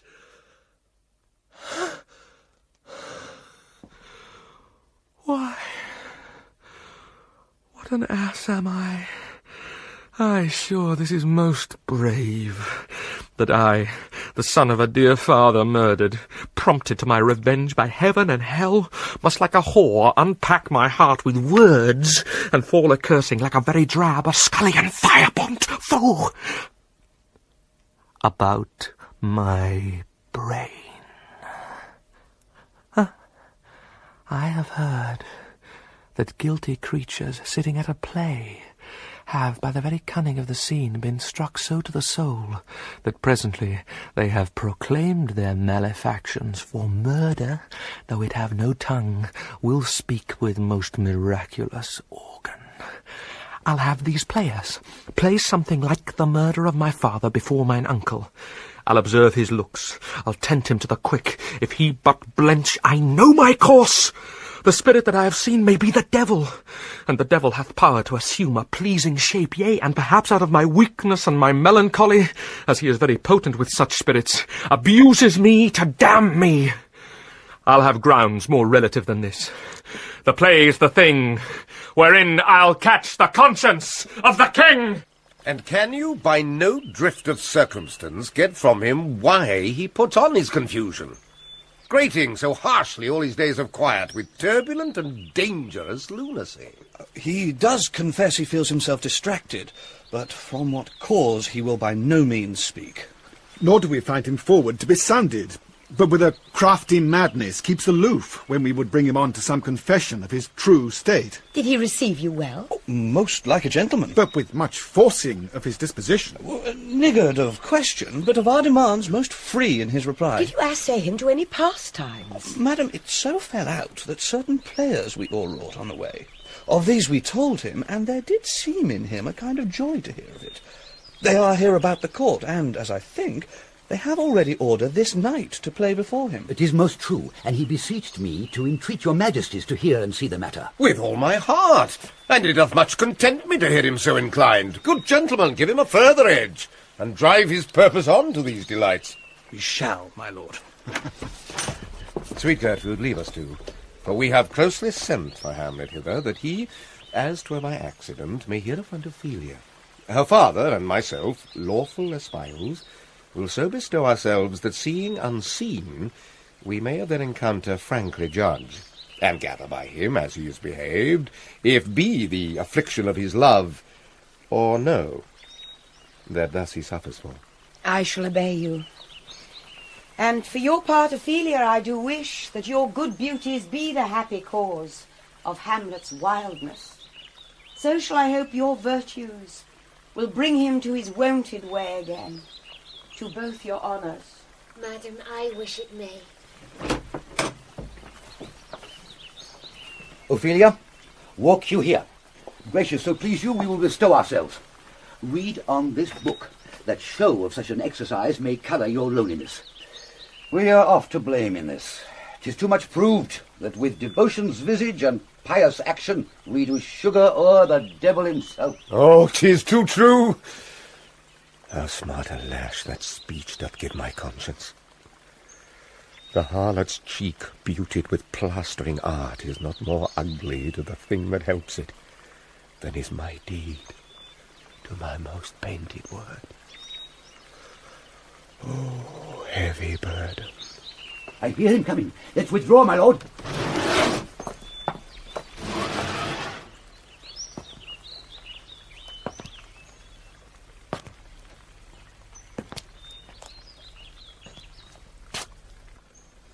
To be or not to be, that is the question. Whether 'tis nobler in the mind to suffer the slings and arrows of outrageous fortune, or to take arms against a sea of troubles, and by opposing end them. To die, to sleep, no more, and by a sleep to say we end the heartache and the 1,000 natural shocks that flesh is heir to. 'Tis a consummation devoutly to be wished. To die, to sleep, perchance to dream. Aye, there's the rub. For in that sleep of death, what dreams may come when we have shuffled off this mortal coil must give us pause. There's the respect that makes calamity of so long life. For who would bear the whips and scorns of time, the oppressor's wrong, the proud man's contumely, the pangs of disprized love, the law's delay, the insolence of office, and the spurns that patient merit of the unworthy takes, when he himself might his quietus make with a bare bodkin? Who would fardels bear to grunt and sweat under a weary life, but that the dread of something after death, the undiscovered country from whose bourne no traveller returns, puzzles the will, and makes us rather bear those ills we have than fly to others that we know not of. Thus conscience doth make cowards of us all, and thus the native hue of resolution is sicklied o'er with the pale cast of thought, and enterprises of great pith and moment, with this regard, their currents turn awry, and lose the name of action. Soft you now, the fair Ophelia. Nymph, in thy orisons, be all my sins remembered. Good my lord, how does your honour for this many a day? I humbly thank you. Well. My lord, I have remembrances of yours that I have longed long to redeliver. I pray you now receive them. No, not I. I never gave you aught. My honoured lord, you know right well you did. And with them words of so sweet breath composed as made the things more rich. Their perfume lost, take these again. For to the noble mind rich gifts wax poor when givers prove unkind. There, my lord. Huh? Are you honest? My lord? Are you fair? What means your lordship? That if you be honest and fair, your honesty should admit no discourse to your beauty. Could beauty, my lord, have better commerce than with honesty? Aye, truly, for the power of beauty will sooner transform honesty from what it is to a bawd than the force of honesty can translate beauty into his likeness. This was sometime a paradox, but now the time gives it proof. I did love you once. Indeed, my lord, you made me believe so. You should not have believed me. For virtue cannot so inoculate our old stock, but we shall relish of it. I loved you not. I was the more deceived. Get thee to a nunnery. Why wouldst thou be a breeder of sinners? I am myself indifferent honest, but yet I could accuse me of such things that it were better my mother had not borne me. I am very proud, revengeful, ambitious, with more offences at my beck than I have thoughts to put them in imagination, to give them shape or time to act them in. What should such fellows as I do, crawling between heaven and earth? We are arrant knaves, all believe, none of us go thy ways to a nunnery.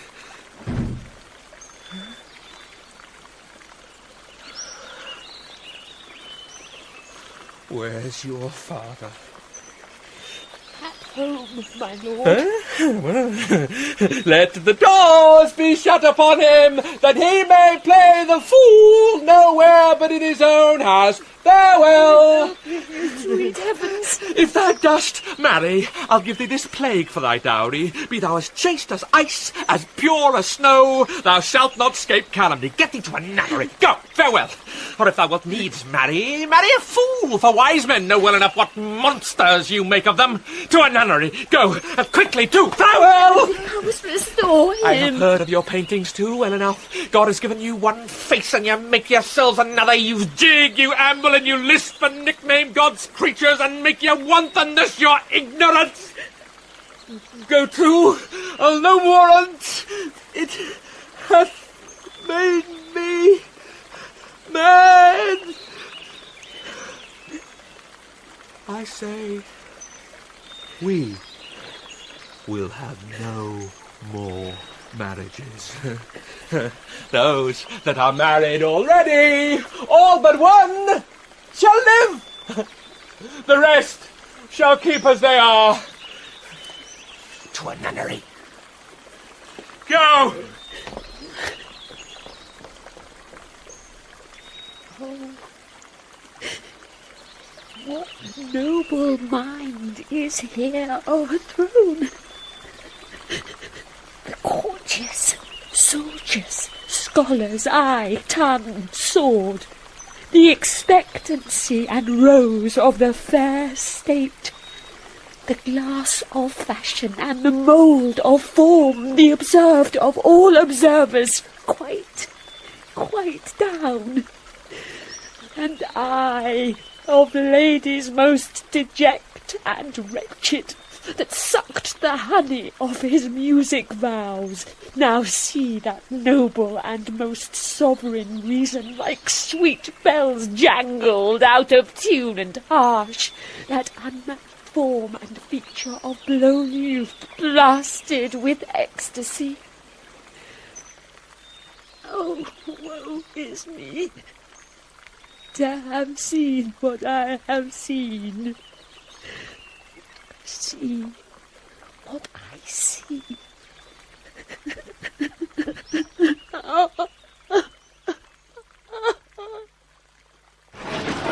Love? His affections do not that way tend. Nor what he spake, though it lacked form a little, was not like madness. There's something in his soul, o'er which his melancholy sits unbrood. And I do doubt the hatch and the disclose will be some danger, which for to prevent, I have in quick determination thus set it down. He shall with speed to England, for the demand of our neglected tribute. Haply the seas and countries different, with variable objects, shall expel this something settled matter in his heart, whereon his brain, still beating, puts him thus from fashion of himself. What think you on't?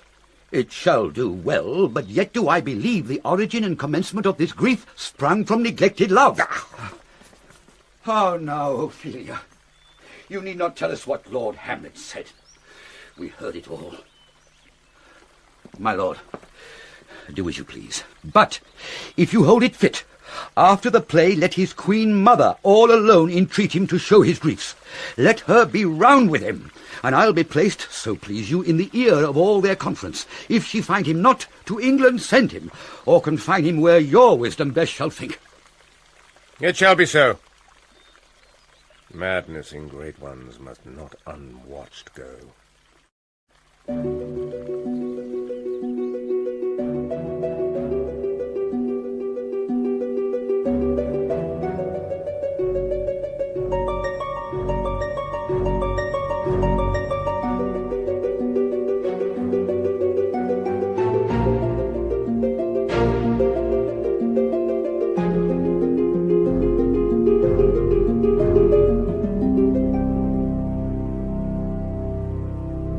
Speak speech, I pray you, as I pronounced it to you, trippingly on the tongue. But if you mouth it, as many of your players do, I had as lief the town crier had spoke my lines. Nor do not saw the air too much with your hand, thus, but use all gently.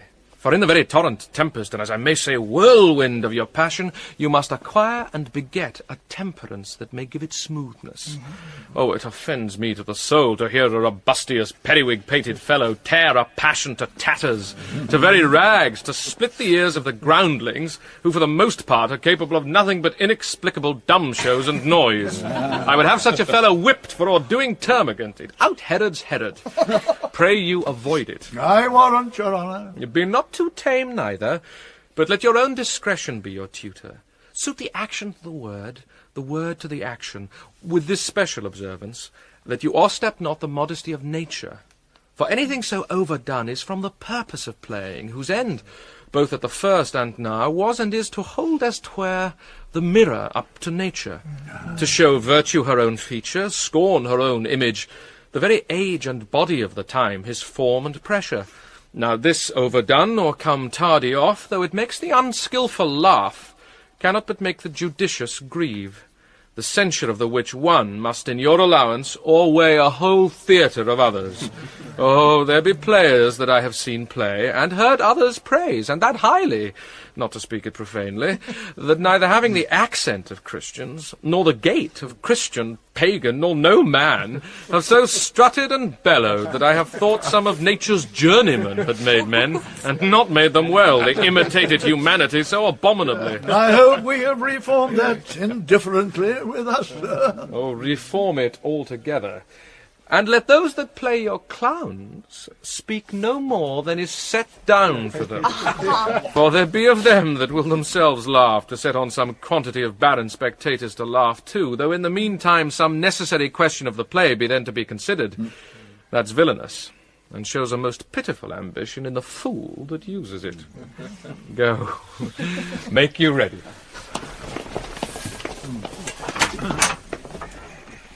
Ah, now, my lord, will the king hear this piece of work? And the queen, too, and that presently. Bid the players make haste. Aye, my lord. Will you two help to hasten them? We will, my lord. What, oh, Horatio! Here, sweet lord. At your service. Horatio, thou art e'en as just a man as e'er my conversation coped withal. Oh, my dear lord. Nay, do not think I flatter. For what advancement may I hope from thee, that no revenue hast but thy good spirits to feed and clothe thee? Why should the poor be flattered? No, let the candid tongue lick absurd pomp, and crook the pregnant hinges of the knee where thrift may follow fawning. Dost thou hear? Since my dear soul was mistress of her choice, and could of men distinguish, her election hath sealed thee for herself. For thou hast been as one in suffering all that suffers nothing. A man that fortune's buffets and rewards has ta'en with equal thanks. And blessed are those whose blood and judgment are so well commingled that they are not a pipe for fortune's finger to sound what stop she please. Give me that man that is not passion's slave, and I will wear him in my heart's core, aye, in my heart of heart, as I do thee. Something too much of this. There is a play tonight before the king. One scene of it comes near the circumstance which I have told thee of my father's death. I prithee, when thou seest that act afoot, even with the very comment of thy soul, observe my uncle. If his occulted guilt do not itself unkennel in one speech, it is a damned ghost that we have seen, and my imaginations are as foul as Vulcan's stiddy. Give him heedful note. For mine eyes will rivet to his face, and after, we will both our judgments join to censure of his seeming. Well, my lord, if he steal aught the whilst this play is playing, and scape detecting, I will pay the theft. They are coming to the play. I must be idle. Get you a place. How fares our cousin Hamlet? Excellent, i' faith. Of the chameleon's dish I eat the air. Promise, cram. You cannot feed capons so. I have nothing for this answer, Hamlet. These words are not mine. No, nor mine now. My lord, you played once at the university, you say? That I did, my lord, and was accounted a good actor. And what did you enact? I did enact Julius Caesar. I was killed in the Capitol. Brutus killed me. It was a brute part of him to kill so capital a calf there. Be the players ready? Aye, my lord. They stay upon your patience. Come hither, my good Hamlet. Sit by me. No, good mother.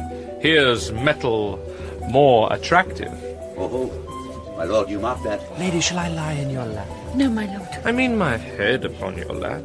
Aye, my You lord. think I meant country matters? I think nothing, my lord. That's a fair thought to lie between maids' legs. What is my lord? Nothing. You are merry, my lord. Who, I? Aye, my lord. Oh, God, you're any jig maker. What should a man do but be merry? For look you, how cheerfully my mother looks, and my father died within 2 hours. It is twice 2 months, my lord. So long?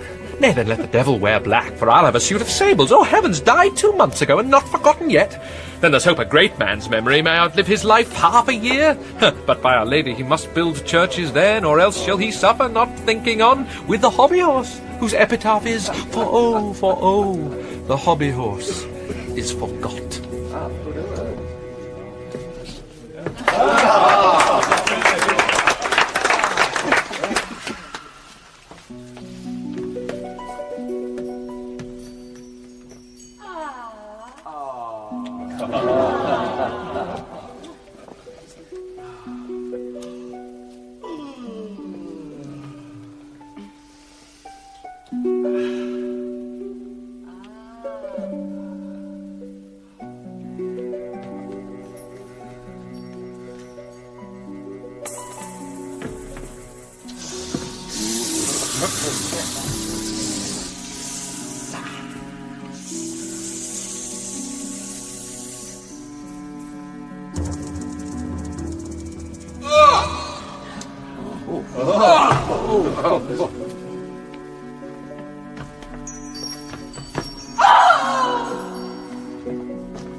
What means this, my lord? Harry, this is Mitching Malachor. It means mischief. Belike this show imports the argument of the play. We shall know by this fellow. The players cannot keep counsel. They'll tell all. Will he tell us what this show meant? I only showed that you'll show him. Be not you ashamed to show. He'll not shame to tell you what it means. You are naught, you are naught. I'll mark the play. For us and for our tragedy, here stooping to your clemency, we beg your hearing patiently.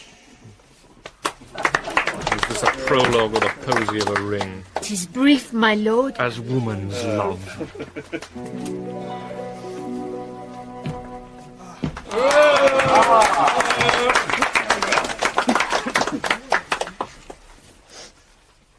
Full 30 times hath Phoebus' cart gone round Neptune's salt wash and Tellus' orbit ground, and 30 dozen moons with borrowed sheen about the world have times 12 30s been, since love our hearts and hymen did our hands unite commutual in most sacred bands. So many journeys may the sun and moon make us again count o'er, ere love be done. But woe is me, you are so sick of late, so far from cheer, and from your former state, that I distrust you. Yet though I distrust, discomfort you, my lord, it nothing must. For women's fear and love holds quantity in neither aught or in extremity. Now what my love is, proof hath made you know, and as my love is sized, my fear is so. Where love is great, the littlest doubts are fear. Where little fears grow great, great love grows there. I must leave thee, love, and shortly too. My operant powers their functions leave to do. And thou shalt live in this fair world behind, honoured, beloved, and haply one as kind. For husband shalt thou... Oh, confound the rest! Such love must needs be treason in my breast. In second husband let me be accursed. None wed the second, but who killed the first. Wormwood, The instances that second marriage move are base respects of thrift, but none of love. A second time I kill my husband dead, when second husband kisses me in bed. I do believe you think what now you speak, but what we do determine oft we break.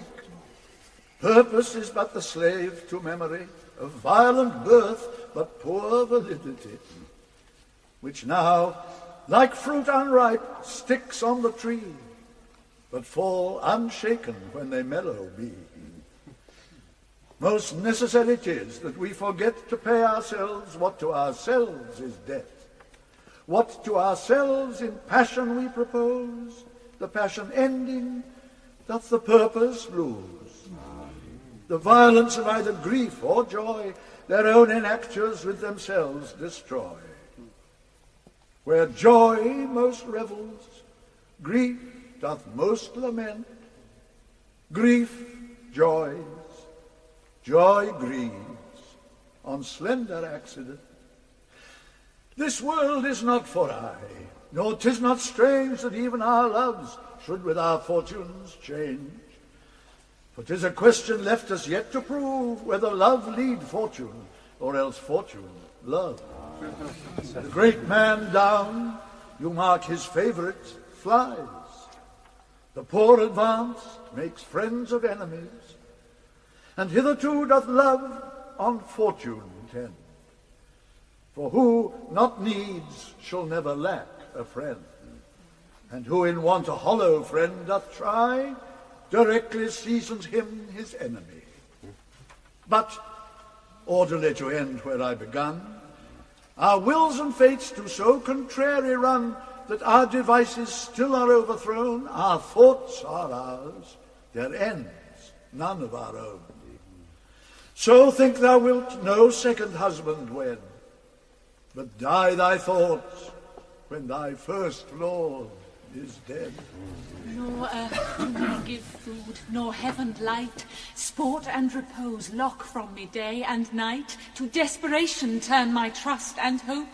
An anchor's cheer in prison be my scope. Each opposite that blanks the face of joy, meet what I would have well, and it destroy. Both here and hence, pursue me lasting strife.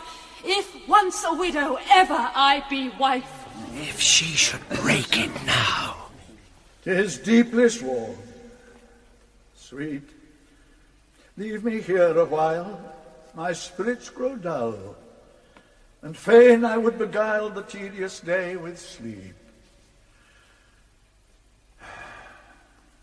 Sleep, rock thy brain, and never come mischance between us twain.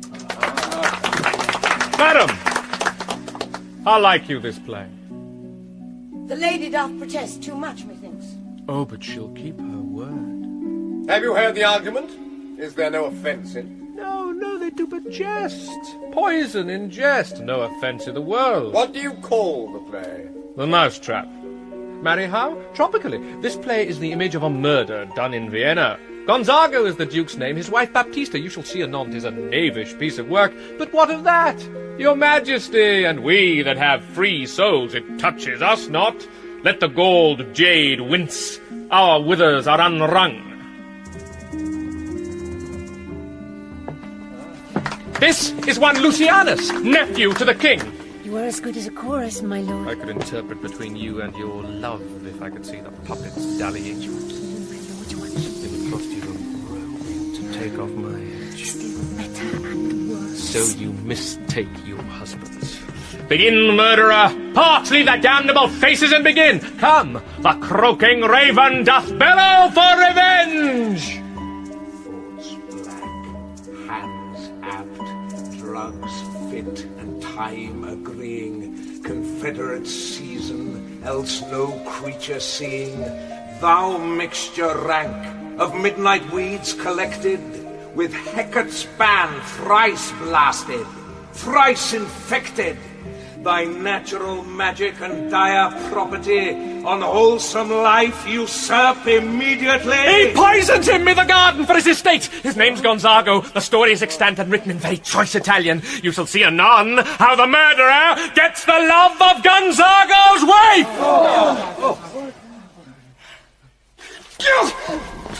The king rises. What? Frighted with false fire? Affairs, my lord! Keep order, play! Give me some light! Away!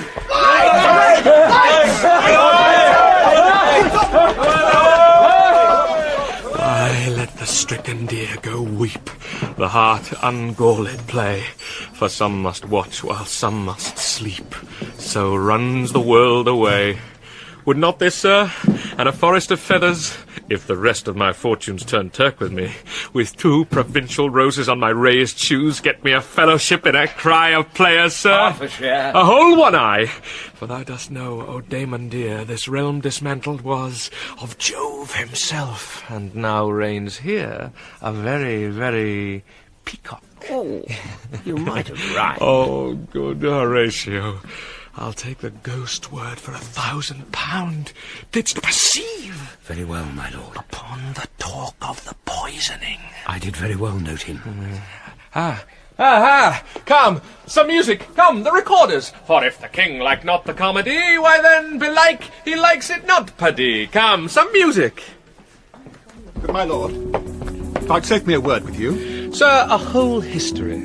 The king, sir. Aye, sir, what of him? Is in his retirement, marvellous distempered. With drink, sir? No, my lord, rather with choler. Your wisdom should show itself more richer to signify this to his doctor, for me to put him to his purgation would perhaps plunge him into far more choler. But, my lord, put your discourse into some frame, and start not so wildly from my affair. I am tame, sir.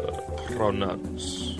The queen, your mother, in most great affliction of spirit, hath sent me to you. You are welcome. Nay, good my lord, this courtesy is not of the right breed. If it shall please you to make me a wholesome answer, I will do your mother's commandment. If not, your pardon and my return shall be the end of my business. Sir, I cannot. What, my lord? Make you a wholesome answer. My wit's diseased. But, sir, such answers as I can make you shall command, or rather, as you say, my mother. Therefore, no more but to the matter. My mother, you say. Then thus she says, your behaviour hath struck her into amazement and admiration. Oh, wonderful son that can so astonish a mother. But is there no sequel at the heels of this mother's admiration? Impart. She desires to speak with you in her closet ere you go to bed. We shall obey, were she 10 times our mother. Have you any further trade with us? My lord, you once did love me. So I do still by these pickers and stealers. Good my lord, what is your cause of distemper? You do surely bar the door of your own liberty if you deny your griefs to your friend.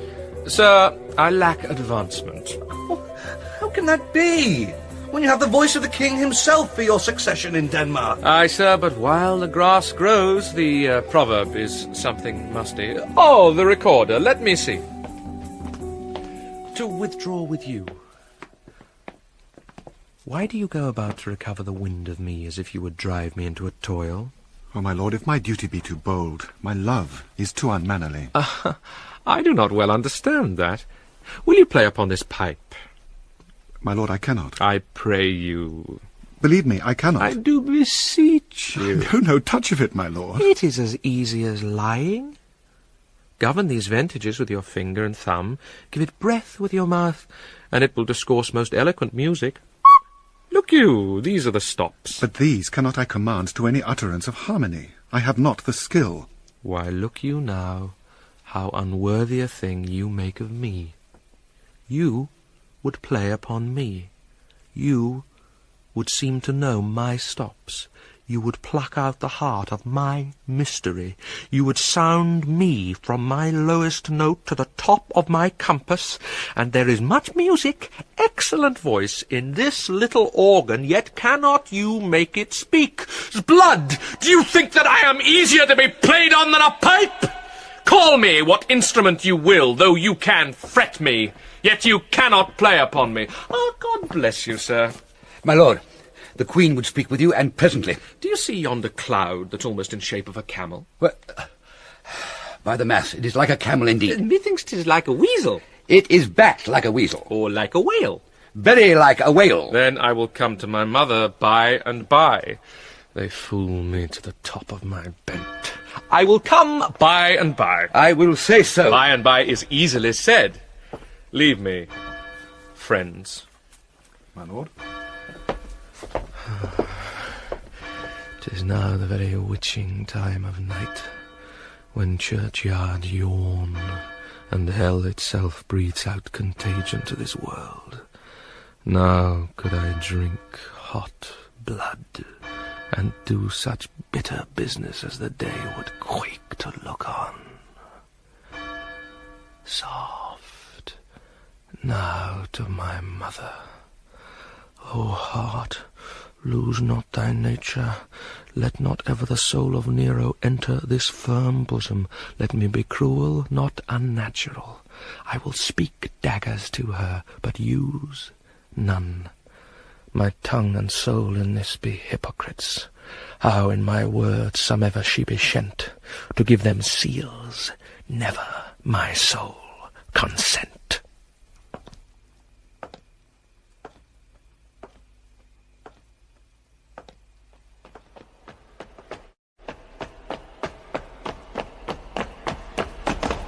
I like him not, nor stands it safe with us to let his madness range.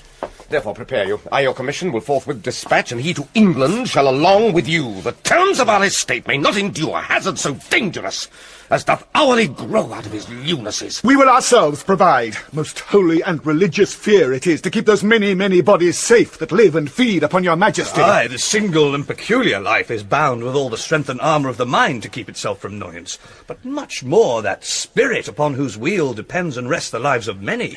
Their cease of majesty dies not alone, but like a gulf doth draw what's near it with it. It is a massy wheel fixed on the summit of the highest mount, to whose huge spokes 10,000 lesser things are morticed and adjoined, which, when it falls, each small annexment, petty consequence, attends the boisterous ruin. Never alone did the king sigh, but with a general groan. Arm you, I pray you, to this speedy voyage. For we will fetters put upon this fear, which now goes too free-footed. We will hasten. My lord, he's going to his mother's closet. Behind the arras I'll convey myself to hear the process. I'll warrant she'll tax him home, and as you said, and wisely was it said, 'tis meet that some more audience than a mother, since nature makes them partial, should o'erhear the speech of vantage. Fare you well, my liege. I'll call upon you ere you go to bed and tell you what I know. Thanks, dear my lord. Oh, my offence is rank. It smells to heaven. It hath the primal eldest curse upon't, a brother's murder. Pray, can I not, though inclination be as sharp as will, my stronger guilt defeats my strong intent, and like a man to double business bound, I stand in pause where I shall first begin and both neglect. What if this cursed hand were thicker than itself with brother's blood? Is there not rain enough in the sweet heavens to wash it white as snow? Whereto serves mercy but to confront the visage of offence? And what's in prayer but this twofold force, to be forestalled ere we come to fall, or pardoned being down? Then I'll look up, my fault is past. But, oh, what form of prayer can serve my turn? Forgive me my foul murder. That cannot be, since I am still possessed of those effects for which I did the murder. My crown, mine own ambition, and my queen. May one be pardoned and retain the offence. In the corrupted currents of this world, offence's gilded hand may shove by justice, and oft is seen the wicked prize itself buys out the law. But 'tis not so above. There is no shuffling. There the action lies in his true nature, and we ourselves compelled even to the teeth and forehead of our faults to give in evidence. What then? what rests. Try what repentance can. What can it not? Yet what can it when one cannot repent? O wretched state! O bosom black as death! O limate soul that struggling to be free art more engaged! Help, angels! Make essay! Bow, stubborn knees, and heart with strings of steel, be soft as sinews of the newborn babe. All may be well.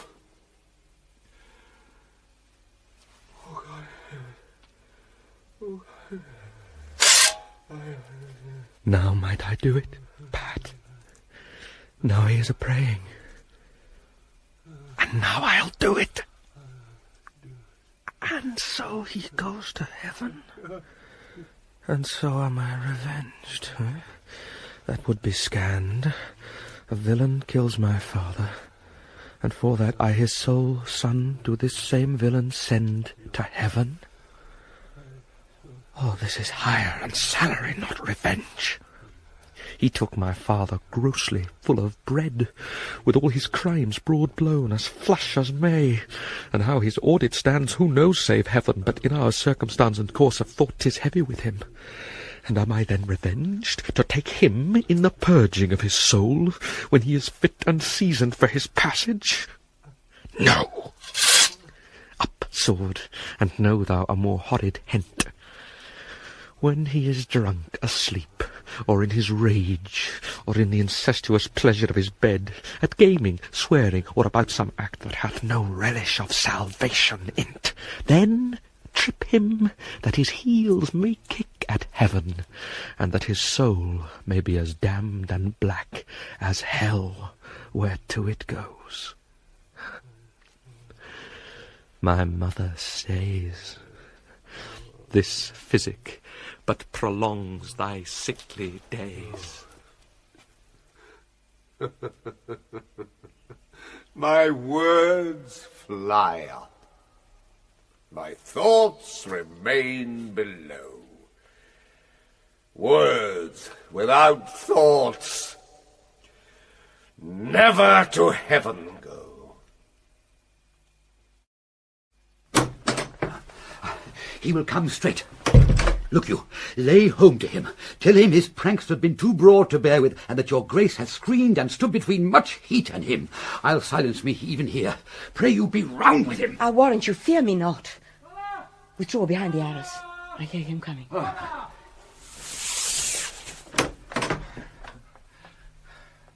Now, mother. What's the matter? Hamlet, thou hast thy father much offended.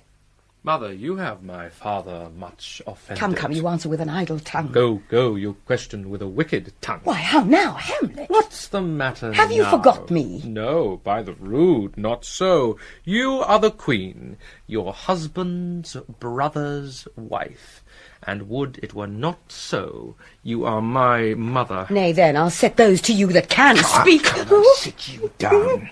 You shall not budge. You go not till I set you up a glass where you may see the inmost part of you. What wilt thou do? Huh? Thou wilt not murder me. Oh, help! Oh, help! Hannah! A rat! Dead for a ducat! Dead! Oh, Blaine! Oh, me! What hast thou done? Nay, I know not. Is it the king? Oh, what a rash and bloody deed is this! A bloody deed, almost as bad, good mother, as kill a king and marry with his brother. As kill a king? Aye, lady, 'twas my word. Huh? Thou wretched, rash, intruding fool. Farewell. I took thee for thy better. Take thy fortune. Thou findest to be too busy as some danger. Leave wringing of your hands. Sit you down, and let me wring your heart, for so I shall, if it be made of penetrable stuff. if damned custom have not brassed it so that it is proof and bulwark against sense. What have I done that thou darest wag thy tongue in noise so rude against me? Such an act that blurs the grace and blush of modesty, calls virtue hypocrite, takes off the rose from the fair forehead of an innocent love and sets a blister there, makes marriage vows as false as dice's oaths. Oh, such a deed as from the body of contraction plucks the very soul, and sweet religion makes a rhapsody of words. Heaven's face doth glow, yea, this solidity and compound mass, with tristful visage as against the doom, is thought sick at the act. Ay me, what act that roars so loud and thunders in the index? Look here upon this picture, and on this. The counterfeit presentment of two brothers. See what a grace was seated on his brow. Hyperion's curls, the front of Jove himself, an eye like Mars to threaten or command, a station like the herald Mercury new lighted on a heaven-kissing hill, a combination and a form indeed where every god did seem to set his seal to give the world assurance of a man. This was your husband. Look you now what follows. Here is your husband, like a mildewed ear, blasting his wholesome brother. Have you eyes? Could you on this fair mountain leave to feed and batten on this moor? Have you eyes?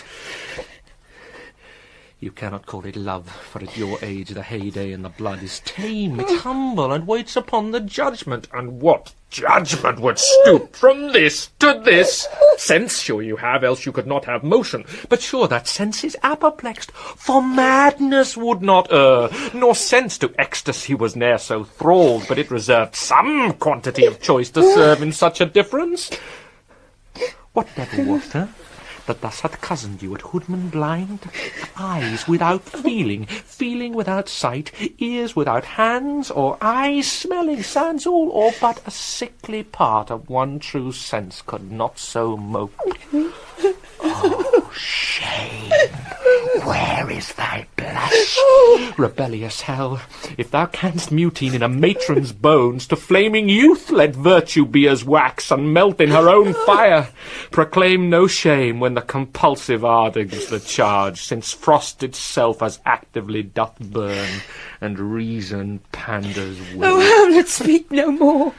Thou turn'st mine eyes into my very soul, and there I see such black and grained spots as will not leave their tint. Nay, but to live in the rank sweat of an enseamed bed, stewed in corruption, honeying and making love over the nasty sty. Oh, speak to me no more. These words like daggers enter in mine ears. No more, sweet A murderer Hamlet. and a villain, a slave that is not 20th part the tithe of your precedent lord, a vice of kings, a cut purse of the empire and the rule, that from a shelf the precious diadem stole and put it in his pocket. No more! A king of shreds and patches.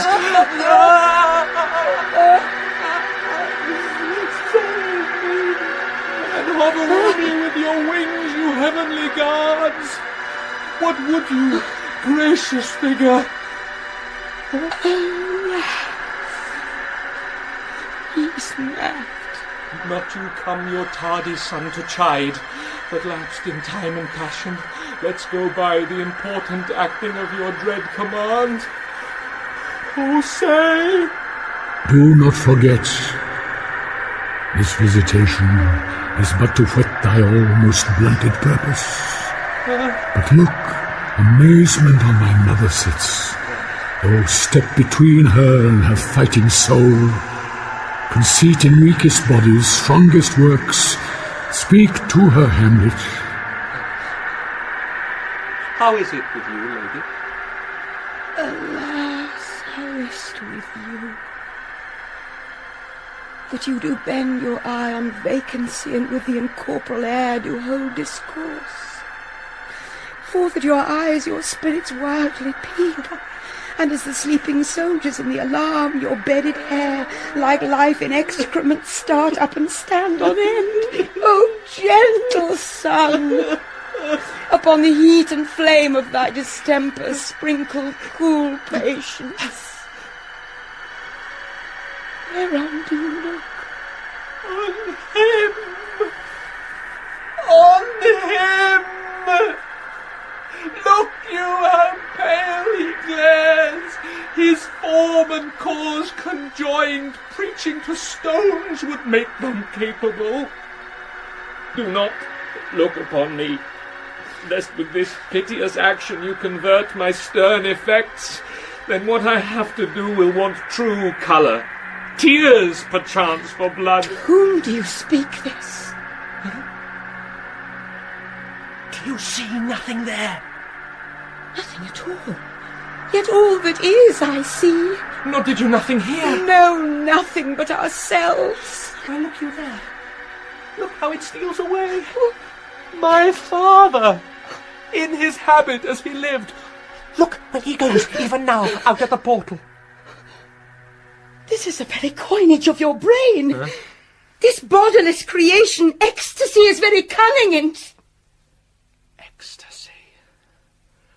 My pulse as yours doth temperately keep time, and makes as healthful music. It is not madness that I have uttered. Bring me to the test, and I the matter will reword which madness would gamble from.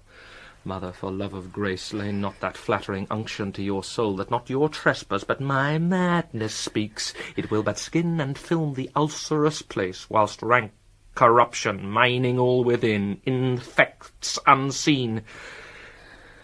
Confess yourself to heaven, repent what's past, avoid what is to come, and do not spread the compost or the weeds to make them ranker.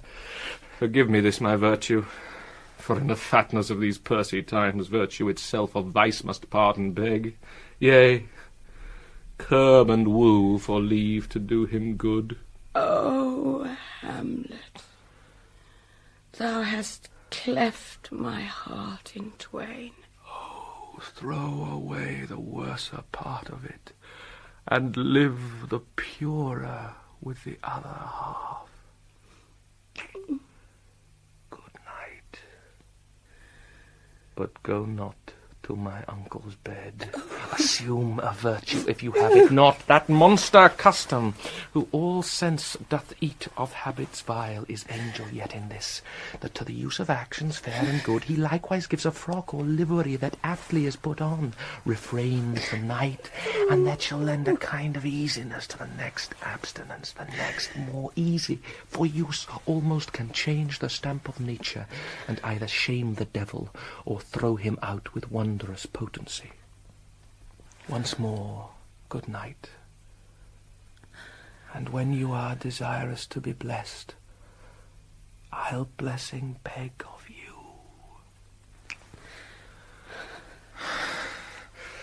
For this same Lord I do repent. But heaven hath pleased it so to punish me with this, and this with me, that I must be their scourge and minister. I will bestow him, and will answer well the death I gave him. So again, good night. I must be cruel, only to be kind. Thus bad begins, and worse remains behind. One word more, good lady. What shall I do? Not this, by no means that I bid you do. Let the bloat king tempt you again to bed. Pinch wanton on your cheek, call you his mouse, and let him for a pair of reechy kisses, or paddling in your neck with his damned fingers, make you to ravel all this matter out, that I essentially am not in madness, but mad in craft. 'Twere good you let him know. For who that's but a queen, fair, sober, wise, would from a paddock, from a bat, a jib, such dear concernings hide? Who would do so? No, in despite of sense and secrecy, unpeg the basket on the house's top, let the birds fly, and like the famous ape, to try conclusions, in the basket creep, and break your own neck down. Be thou assured, if words be made of breath, and breath of life, I have no life to breathe what thou hast said to me. I must to England, you know that. Oh, alack, I had forgot. 'Tis so concluded on. There's letters sealed, and my 2 schoolfellows, whom I will trust as I will adders fanged. They bear the mandate. They must sweep my way and marshal me to knavery. Let it work. For 'tis the sport to have the engineer hoist with his own petard, and 'twill go hard, but I will delve 1 yard below their minds, and blow them at the moon. Oh, 'tis most sweet, when in one line 2 crafts directly meet. This man shall set me packing. I'll lug the guts into the neighbour room. Mother, good night indeed.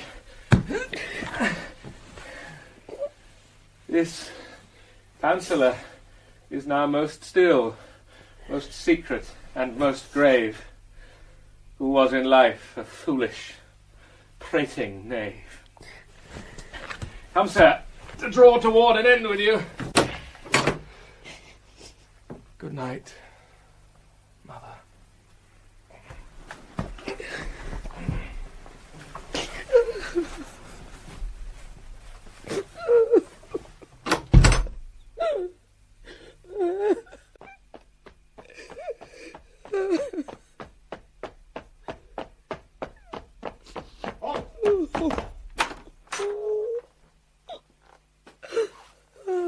There's matter in these sighs, these profound heaves.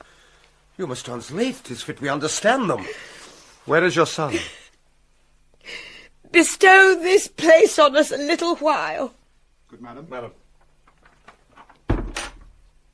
Ah, my good lord, what have I seen tonight? What, Gertrude? How does Hamlet?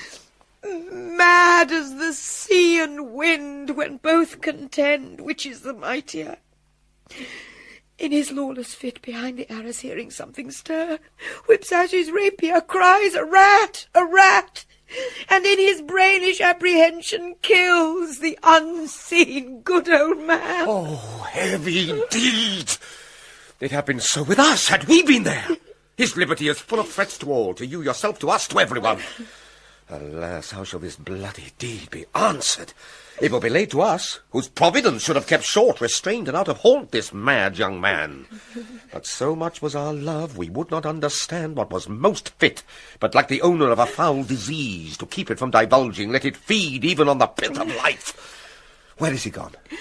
To draw apart the body he hath killed, or whom his very madness, like some ore among a mineral of metals base, shows itself pure. He weeps for what is done. Oh, Gertrude, come away. The sun no sooner shall the mountains touch, but we will ship him hence. And this vile deed we must with all our majesty and skill both countenance and excuse. Ho, Guildenstern! My lord. Friends, both, go join you with some further aid. Hamlet, in madness, hath Polonius slain, and from his mother's closet hath he dragged him. Go, seek him out, speak fair, and bring the body into the chapel. I pray you, haste in this. Yes, my lord. Come, Gertrude. We'll call up our wisest friends to let them know both what we mean to do and what's untimely done. For, haply, slander, whose whisper o'er the world's diameter as level as the cannon to his blank transports his poisoned shot, may miss our name and hit the woundless air. Oh, come away. Oh. My soul is full of discord and dismay.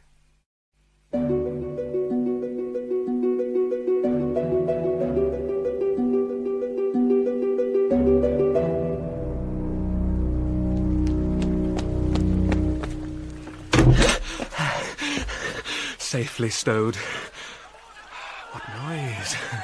Who calls on Hamlet? Oh, here they come. What have you done, my lord, with the dead body? Compounded it with dust whereto it is kin. Tell us where it is, that we may take it thence and bear it to the chapel. Do not believe it. Believe what? That I can keep your counsel and not mine own. Besides, to be demanded of a sponge, what replication should be made by the son of a king? Take you me for a sponge, my lord? Aye, sir, that soaks up the king's countenance, his rewards, his authorities. But such officers do the king best service in the end. He keeps them, like an ape an apple in the corner of his jaw, first mouthed to be last swallowed. When he needs what you have gleamed. It is but squeezing you, and sponge, you shall be dry again. I understand you not, my lord. I am glad of it. A knavish speech sleeps in a foolish ear. My lord! You must tell us where the body is and go with us to the king. The body is with the king, but the king is not with the body. The king is a thing. A thing, my lord? Of nothing. Bring me to him. Right, Fox! Sent to seek him, and to find the body. How dangerous is it that this man goes loose? Yet must not we put the strong lord on him? He's loved of the distracted multitude, who like not in their judgment but their eyes. And where 'tis so, the offender's scourge is weighed, but never the offence. To bear all smooth and even, this sudden sending him away must seem deliberate pause. Diseases desperate grown by desperate appliance are relieved, or not at all. How now? What has befallen? Where the dead body is bestowed, my lord, we cannot get from him. But where is he? Without, my lord, guarded, to know your pleasure. Bring him before us! Oh, Guildenstern! Bring in, my lord. Now, Hamlet, where's Polonius? At supper. At supper? Where? Not where he eats, but where he is eaten. A certain convocation of politic worms are in at him. Your worm is your only emperor for diet. We fat all creatures else to fat us, and we fat ourselves for maggots. Your fat king and your lean beggar is but variable service. 2 dishes, but to 1 table. That's the end. Alas! A man may fish with the worm that hath eat of a king, and eat of the fish that hath fed of that worm. What dost thou mean by this? Nothing but to show you how a king may go a progress through the guts of a beggar. Where is Polonius? In heaven. Send thither to see. If your messenger find him not there, seek him in the other place yourself. But indeed, if you find him not within this month, you shall nose him as you go up the stairs into the lobby. Go, seek him there. He will stay till you come. Hamlet, this deed of thine, for thine especial safety, which we do tender, as we dearly grieve for that which thou hast done, must send thee hence with fiery quickness. Therefore prepare thyself, the bark is ready, and the wind at help, the associates tend, and everything is bent for England. For England? Aye, Hamlet. Good. So is it, if thou knewst our purposes. I see a cherub that sees them. But come, for England. Farewell, dear mother. Thy loving father, Hamlet. My mother, father and mother is man and wife is one flesh. And so, my mother. Come, for England. Follow him at foot, tempt him with speed aboard, delay it not, I'll have him hence tonight. Away! For everything is sealed and done that else leans on the affair. Pray you make haste. Aye, my lord.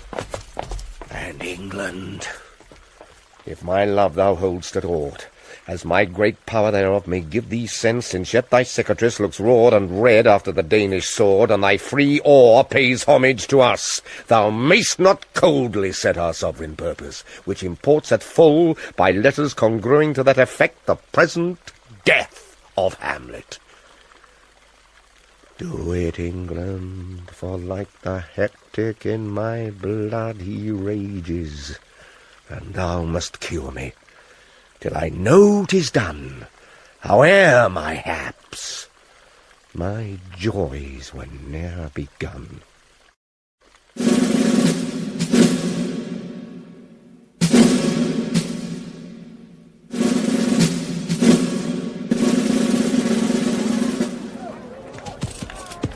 Go, Captain. From me greets the Danish king. Tell him that by his license, Fortinbras claims the conveyance of a promised march over his kingdom. You know the rendezvous. If that his majesty would aught with us, we shall express our duty in his eye. And let him know so. I will do it, my lord. Go, safely on. Good sir, whose powers are these? They are of Norway, sir. How purposed, sir, I pray you? Against some part of Poland. Who commands them, sir? The nephew to old Norway, Fortinbras. Goes it against the main of Poland, sir, or for some frontier? Truly to speak, and with no addition we go to gain a little patch of ground that hath in it no profit but the name. To pay 5 ducats, 5, I would not farm it, nor will it yield to Norway or the Pole a ranker rate should it be sold in fee. Why, then the Polak never will defend it. Yes, it is already garrisoned. 2,000 souls and 20,000 ducats will now debate the question of this straw. This is the imposthume of much wealth and peace that inward breaks and shows no cause without why the man dies. I humbly thank you, sir. God by yourself. Well, please you go, my lord. I'll be with you straight. Go a little before. Aye, my lord. Aye, my lord. How all occasions do inform against me and spur my dull revenge. What is a man, if his chief good and market of his time be but to sleep and feed? A beast, no more. Sure he that made us with such large discourse, looking before and after, gave us not that capability and godlike reason to fust in us unused? Now, whether it be bestial oblivion or some craven scruple of thinking too precisely on the event, a thought which quartered hath but one part wisdom and ever 3 parts coward, I do not know why yet I live to say this thing's to do. Sith I have cause and will and strength and means to do it. Examples gross as earth exhort me. Witness this army of such mass and charge, led by a delicate and tender prince, whose spirit with divine ambition puffed, makes mouths at the invisible event, exposing what is mortal and unsure to all that fortune, death, and danger dare, even for an eggshell. Rightly to be great is not to stir without great argument, but greatly to find quarrel in a straw when honour's at the stake. How stand I, then, that have a father killed, a mother stained, excitements of my reason and my blood, and let all sleep, while to my shame I see the imminent death of 20,000 men, that for a fantasy and trick of fame go to their graves like beds, fight for a plot whereon the numbers cannot try the cause, which is not tomb enough and continent to hide the slain. Oh, from this time forth my thoughts be bloody, or be nothing worth.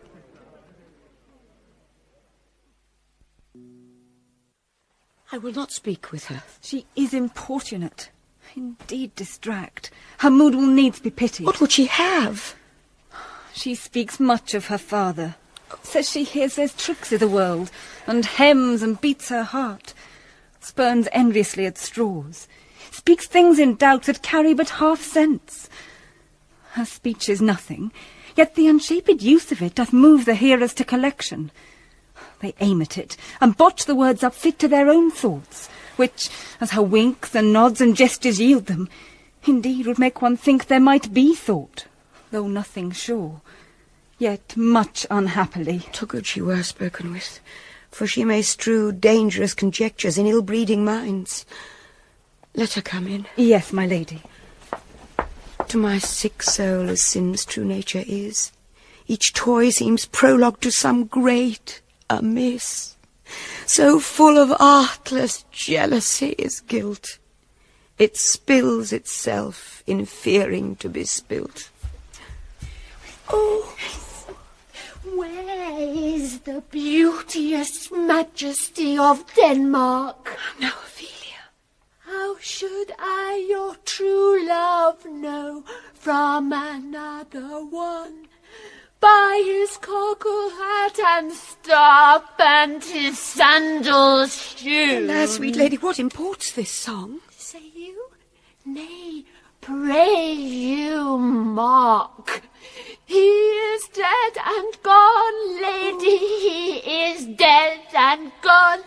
At his head a grass-green turf, at his heels a stone. Nay, but Ophelia, you mark. White his shroud as the mountain snow, larded with alas, look here, my lord, which bewept to the grave did not go with true love showers. How do you, pretty lady? Well, good ill you. They say the owl was a baker's daughter. Lord, we know what we are, but know not what we may be. God be at your table. Conceit upon her father. Oh, pray you, let's have no words of this. But when they ask you what it means, say you this. Tomorrow is St. Valentine's Day, all in the morning betime, and I am made at your window to be your Valentine. Then up he rose and donned his clothes, and dapped the chamber door. Let in the maid, that out a maid never departed more. Pretty Ophelia. Indeed, la, without an oath I'll make an end on't. By Gis and by Saint Charity, alack and fie for shame. Young men will do it if they come to it. By cock, they are to blame. Quoth she, before you tumbled me, you promised me to wed. So would I ha' done by yonder sun, and thou hadst not come to my bed. Oh, how long has she been thus? I hope all will be well. We must be patient. But I cannot choose but weep to think they should lay him in a cold ground. Oh, my brother shall know of it. And so I thank you for your good counsel. Come, my coach. Good night, ladies. Good night, sweet ladies. Good night. Follow her close. Give her good watch, I pray you. Aye, my lord. Oh, this is the poison of deep grief. It springs all from her father's death. Oh, Gertrude, Gertrude, when sorrows come, they come not single spies, but in battalions. First, her father slain. Next, your son gone, and he most violent author of his own just remove. The people, muddied, thick, and unwholesome in their thoughts and whispers for good Polonius' death.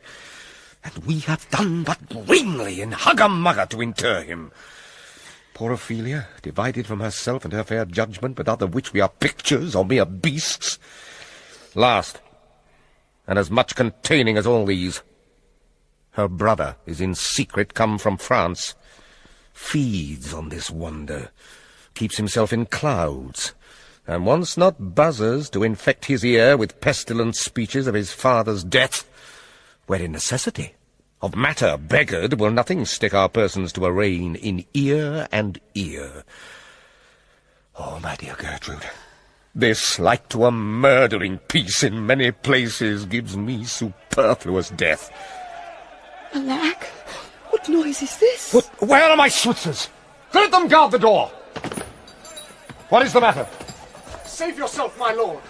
The ocean, overpeering of his list, eats not the flats with more impetuous haste than young Laertes, in a riotous head, or bears your officers. The rabble call him lord, and, as the world were now but to begin, antiquity forgot, custom not known, the ratifiers and props of every word, they cry, choose we, Laertes shall be king. Claps, hands, and tongues applaud it to the clouds. Laertes shall be king! Laertes king! How cheerfully on the false trail they cry, oh, this is counter, you false Danish dogs! The doors are broke. Is this king? Sirs, stand you all without. No! Give me leave. Thank you. Keep the door. Oh, thou vile king! Give me my father. Calmly, good Laertes. That drop of blood that's calm proclaims me bastard. Cries cuckold to my father. Brands the harlot, even here between the chaste unsmirched brow of my true mother. What is the cause, Laertes, that thy rebellion looks so giant-like? Let him go, Gertrude. Do not fear our person. For such divinity doth hedge a king, that treason can but peep to what it would, act little of his will. Tell me, Laertes, why thou art thus incensed? Let him go, Gertrude. Speak, man! Where is my father? Dead. But not by him! Let him demand his fill. How came he dead? I'll not be juggled with. To hell, allegiance. Vows to the blackest devil, conscience and grace to the profoundest pit. I dare damnation. To this point I stand. That both the worlds I give to negligence, let come what comes. Only I'll be revenged most truly for my father. Who shall stay you? My will, not all the world. And for my means, I'll husband them so well they shall go far with little. Good Laertes, if you desire to know the certainty of your dear father's death, is't it in your revenge that sweepstake you will draw both friend and foe, winner and loser? None but his enemies. Will you know them then? Oh, his good friends, thus wide I'll ope my arms, and like the kind life-rendering pelican, repass them with my blood. Why, no, you speak like a good child and a true gentleman. But I am guiltless of your father's death, and am most sensibly in grief for it. It shall as level to your judgment pierce as day does to your eye. Make way there! Make way! How now? What noise is that? Oh, heat! Dry up my brains! Tears 7 times salt, burn out the sense and virtue of mine eye. By heaven, thy madness shall be paid by weight, till our scale turns the beam. Oh, Rose of May! Dear maid, kind sister! No! Please, Ophelia! Oh, heavens! Is possible a young maid's wits should be as mortal as an old man's life? Nature is fine in love, and where 'tis fine, it sends some precious instance of itself after the thing it loves. Him barefaced on the bier, hey nonny, nonny, nonny, hey nonny, and on his grave rain many a tear. Fare you well, my dove. Hadst thou thy wits, and didst persuade revenge, it could not move thus. You must sing a down, and you call him a downer. Oh, how the wheel becomes it. It is the false steward that stole his master's daughter. This nothing's more than matter. There's rosemary. That's for remembrance. Pray, love, remember. And there is pansies. That's for thoughts. A document in madness. Thoughts and remembrance fitted. There's fennel for you and columbines. There's rue for you. And here's some for me. We may call it Herb of Grace o' Sundays. Oh, you must wear your rue with a difference. Oh, there's a daisy. I would give you some violets, but they withered when my father died. They say he made a good end. For bonny sweet Robin is all my joy. Thought and affliction, passion, hell itself she turns to favour and to prettiness. And will he not come again? And will he not come again? No, he is dead. Go to thy deathbed.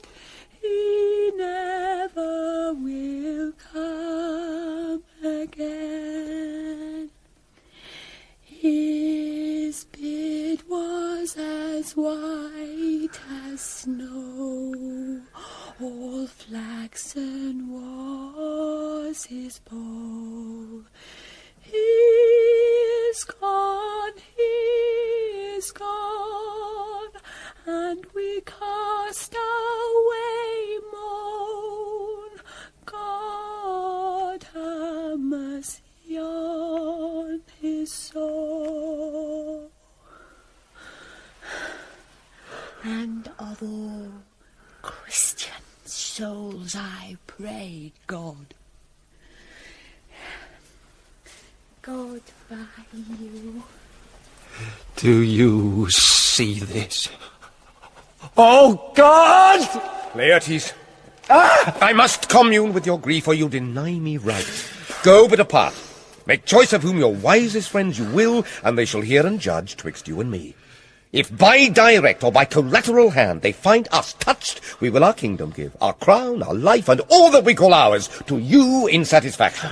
But if not, be you content to lend your patience to us, and we shall jointly labour with your soul to give it due content. Let this be so. His means of death, his obscure burial, no trophy, sword, nor hatchment o'er his bones, no noble right, nor formal ostentation. Cry to be heard, as 'twere from heaven to earth, that I must court in question. So you shall. And where the offence is, let the great axe fall.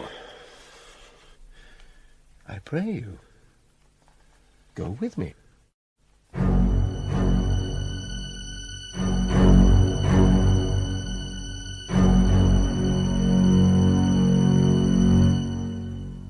What are they that would speak with me? Seafaring men, sir. They say they have letters for you. Let them come in.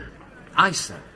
I do not know from what part of the world I should be greeted, if not from Lord Hamlet. God bless you, sir. Let him bless thee too. He shall, sir, and please him. There's a letter for you, sir. It comes from the ambassador that was bound for England. If your name be Horatio, as I'm led to know it is. Horatio, when thou shalt have overlooked this, give these fellows some means to the king. They have letters for him. Ere we were 2 days old at sea, a pirate of very warlike appointment gave us chase. Finding ourselves too slow of sail, we put on a compelled valour. In the grapple I boarded them. On the instant they got clear of our ship, so I alone became their prisoner. They have dealt with me like thieves of mercy, but they knew what they did. I am to do a good turn for them. Let the king have the letters I have sent, and repair thou to me with as much haste as thou wouldst fly death. I have words to speak in thine ear, will make thee dumb.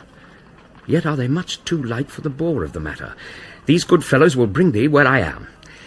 Rosencrantz and Guildenstern hold their course for England. Of them I have much to tell thee. Farewell. He that thou knowest thine, Hamlet. Come, I will give you way for these your letters, and do it the speedier, that you may direct me to him from whom you brought them. Now must your conscience my acquittance seal, and you must put me in your heart for friend. Sith you have heard, and with a knowing ear, that he which hath your noble father slain pursued my life. It well appears. But tell me, why you proceeded not against these feats, so crimeful and so capital in nature, as by your safety, wisdom, all things else you mainly were stirred up? Oh, for 2 special reasons, which may to you perhaps seem much insinuate, and yet to me they are strong. The Queen, his mother, lives almost by his looks, and for myself, my virtue or my plague, be it either which, she's so conjunctive to my life and soul that, as the star moves not but in his sphere, I could not but by her. The other motive, why to a public count I might not go, is the great love the general gender bear him, who, dipping all his faults in their affection, would, like the spring that turneth wood to stone, convert his guilt to graces, so that my arrows, too slightly timbered for so loud a wind, would have reverted to my bow again, and not when I had aimed them. And so have I a noble father lost, a sister driven into desperate terms, whose worth, if praises may go back again, stood challenger on mount of all the age for her perfections. But my revenge will come. Break not your sleeps for that. You must not think that we are made of stuff so fat and dull that we can let our beard be shook with danger and think it pastime. You shortly shall hear more. I loved your father, and we love ourselves. And that, I hope, will teach you to imagine. My lord. And now, what news? Letters, my lord, from Hamlet. This to your majesty, this to the queen. From Hamlet? Who brought them? Sailors, my lord, they say. I saw them not. They were given me by Claudio. He received them. Laertes, you shall hear them. Leave us. My lord. High and mighty, you shall know I am set naked on your kingdom. Tomorrow shall I beg leave to see your kingly eyes, when I shall, first asking your pardon, thereunto recount the occasion of my sudden and more strange return. Hamlet. What should this mean? Are all the rest come back, or is it some abuse and no such thing? Know you the hand? It is Hamlet's character. Naked? And in a postscript here he says, alone.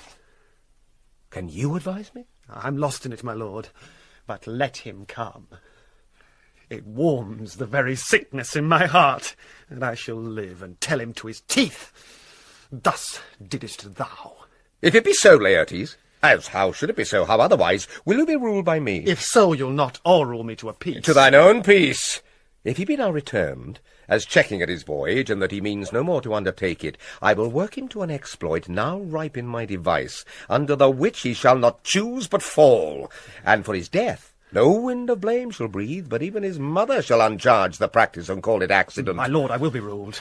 The rather if you could devise it so that I might be the organ. It falls right.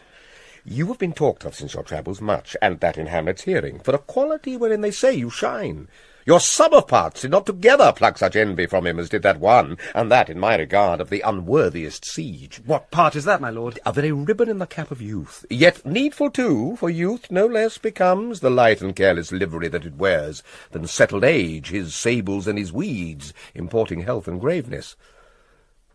Some 2 months since, here was a gentleman of Normandy. I've seen myself, and served against the French, and they can well on horseback. But this gallant had witchcraft in. He grew into his seat, and to such wondrous doing brought his horse, as he had been encorpsed and demi-natured with the brave beast. So far he passed my thought that I, in forgery of shapes and tricks, come short of what he did. A Norman was? A Norman! Upon my life, Lamore. The very same! I know him well. He is the brooch indeed, and gem of all the nation. He made confession of you, and gave you such a masterly report for art and exercise in your defence, and for your rapier most especially, that he cried out 'twill be a sight indeed if one could match you, sir. The scrimmers of their nation, he swore, had neither motion guard nor eye if you opposed them. This report of his did Hamlet so envenom with his envy that he could nothing do but wish and beg your sudden coming o'er to play with him. Now, out of this. What out of this, my lord? Laertes, was your father dear to you? Or are you like the painting of a sorrow, a face without a heart? Why ask you this? Not that I think you did not love your father, but that I know love is begun by time, and that I see in passages of proof time qualifies the spark and fire of it. There lives within the very flame of love a kind of wick or snuff that will abate it. And nothing is it like goodness still, for goodness, growing to a pleurisy, dies in his own too much. That we would do, we should do when we would. For this would changes, and hath abatements and delays as many as there are tongues, are hands, are accidents, and then this should is like a spendthrift sigh, that hurts by easing. But to the crick of the ulcer, Hamlet comes back. What would you undertake to show yourself your father's son in deed more than in words? To cut his throat at the church. No place indeed should murder sanctuarize. Revenge should have no bounds. But good Laertes, will you do this? Keep close within your chamber. Hamlet returned shall know you are come home. We'll put on those shall praise your excellence, and set a double varnish on the fame the Frenchman gave you. Bring you, in fine, together, and wager on your heads. He, being remiss, most generous, and free from all contriving, will not peruse the foils, so that with ease, or with a little shuffling, you may choose a sword unbaited, and in a pass of practice requite him for your father. I will do't. And for that purpose, I'll anoint my sword. I bought an unction of a mountebank so mortal that but dip a knife in it. Where it draws blood, no cataplasm so rare, collected from all simples that have virtue under the moon, can save the thing from death that is but scratched withal. I'll touch my point with this contagion, that if I gall him slightly, it may be death. Let's further think of this. Weigh what convenience, both of time and means, may fit us to our shape.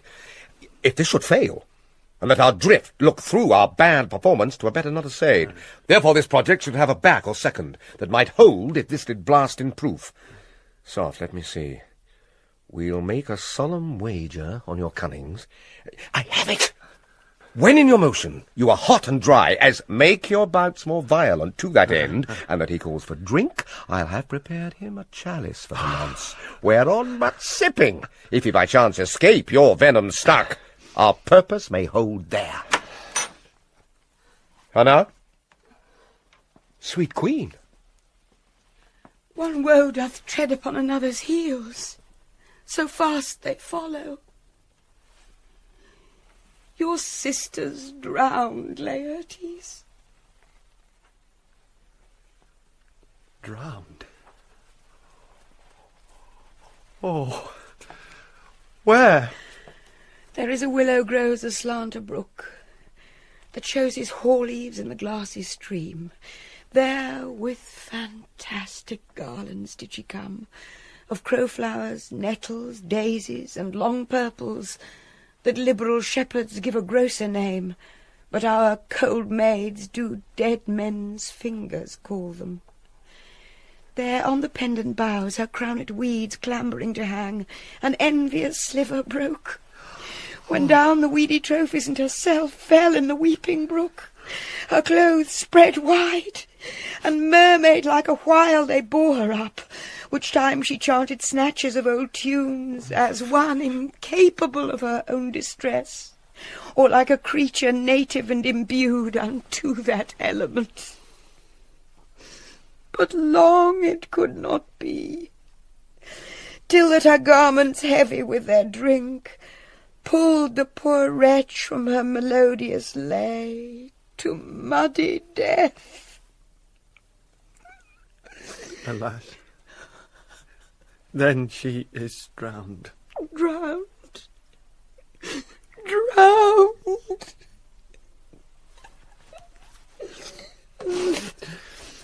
Too much of water hast thou, poor Ophelia, and therefore I forbid my tears.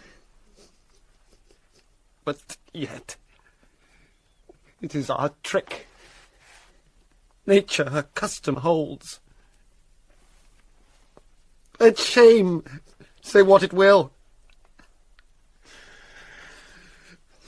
And when these are gone, the woman will be out. Adieu, my lord. I have a speech of fire that fain would blaze. But this folly doubts it. Let's follow, Gertrude. How much I had to do to calm his rage. Now fear I this will give it start again. Therefore, let's follow.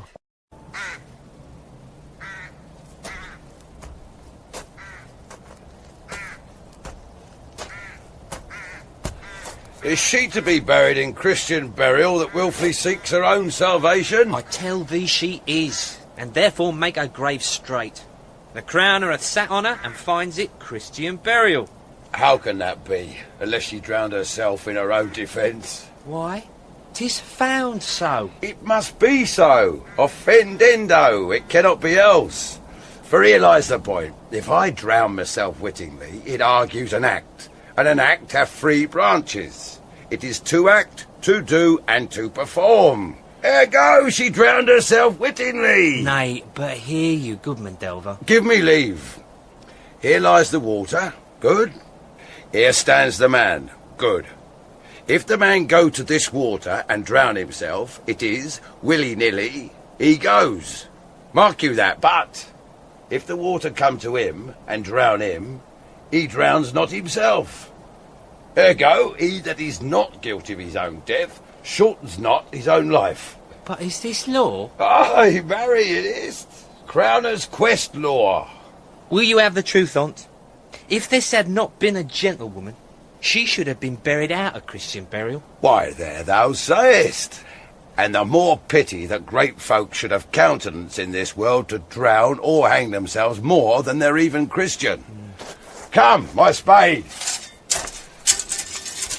There is no ancient gentleman but gardeners, ditchers, and grave-makers. They hold up Adam's profession. Was he a gentleman? He was the first that ever bore arms. Why, he had none. What? Art a heathen? How dost thou understand the scripture? The scripture says Adam digged. Could he dig without arms? Nah.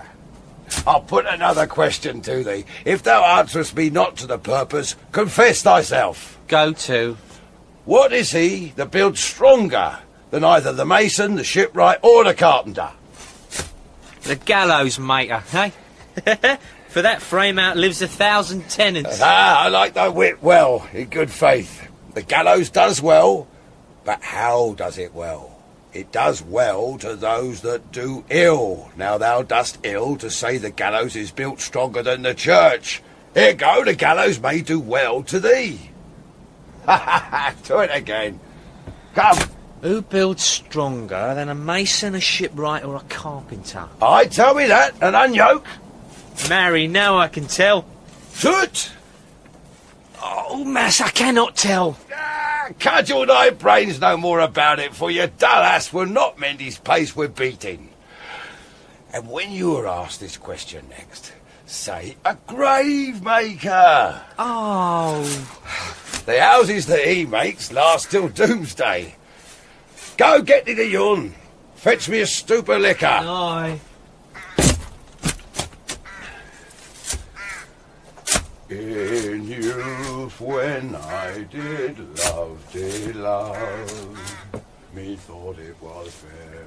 Has this fellow no feeling of his business, that he sings at grave-making? Custom hath made it in him a property of easiness. 'Tis e'en so. The hand of little employment hath the daintier sense. That skull had a tongue in it and could sing once. How the knave jowls it to the ground as if it were Cain's jawbone that did the first murder. It might be the pate of a politician, which this ass now or offices. One that would circumvent God, might it not? It might, my lord. Or of a courtier, which could say, Good morrow, sweet lord, how dost thou, good lord? This might be my lord such a one that praised my lord such a one's horse when he meant to beg it. Might it not? Aye, my lord. Why, e'en so. And now, my lady Worms, chapless, and knocked about the mazzard with a sexton's spade. Here's fine revolution, if we had the trick to see it. Did these bones cost no more the breeding but to play at loggats with them? Mine ache to think on't. There's another. Why might not that be the skull of a lawyer? Where be his quiddits now, his quillets, his cases, his tenures, and his tricks? Why does he suffer this rude knave now to knock him about the sconce with a dirty shovel, and will not tell him of his action of battery? This fellow might be in time a great buyer of land, with his statutes, his recognances, his fines, his double vouchers, his recoveries. Is this the fine of his fines, and the recovery of his recoveries? To have his fine pate full of fine dirt. Will his vouchers vouch him no more of his purchases, and double ones too, than the length and breadth of a pair of indentures? The very conveyances of his lands will hardly lie in this box. And must the inheritor himself have no more, huh? Not a job more, my lord. Is not parchment made of sheepskins? Aye, my lord, and of calfskins too. They are sheep and calves that seek out assurance in that. I will speak to this fellow. Whose grave's this, sirrah? Mine, sir. I think it be thine indeed, for thou liest in't. You lie out on it, sir, and therefore it is not yours. For my part, I do not lie in't, and yet 'tis mine. Thou dost lie in't, to be in't and say 'tis thine. 'Tis for the dead, not for the quick, therefore thou liest. 'Tis a quick lie, sir. 'Twill away again from me to you. What man dost thou dig it for? For no man, sir. What woman, then? For none, neither. Who is to be buried in't? One that was a woman, sir, but, rest her soul, she's dead. How absolute the knave is. We must speak by the card, or equivocation will undo us. By the Lord, Horatio, these 3 years I have taken note of it, the age is grown so picked that the toe of the peasant comes so near the heel of the courtier, he galls his kibe. How long hast thou been a grave maker? Of all the days in the year, I came to it that day that our last King Hamlet overcame Fortinbras. How long is that since? Cannot you tell that? Every fool can tell that. It was the very day that young Hamlet was born. He that was mad and sent into England. Aye, marry, why was he sent into England? Why? Because he was mad. He shall recover his wits there, or if he do not, it's no great matter there. Why? 'Twill not be seen in him there. There the men are as mad as he. How came he mad? Very strangely, they say. How strangely? Faith, in with losing his wits.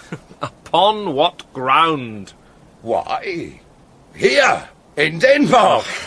I've been sexton here, man and boy, 30 years. How long will a man lie i' the earth ere he rot? If he be not rotten before he die, as we have many pocky corpses nowadays that will scarce hold the laying in, he will last you some 8 year or 9 year. A tanner will last you 9 year. Why he more than another? Why, sir, his hide is so tan with his trade that he will keep out water a great while, and your water is a sore decayer of your whoresome dead body. Here's a skull now. This skull was lain in the earth 23 years. Whose was it?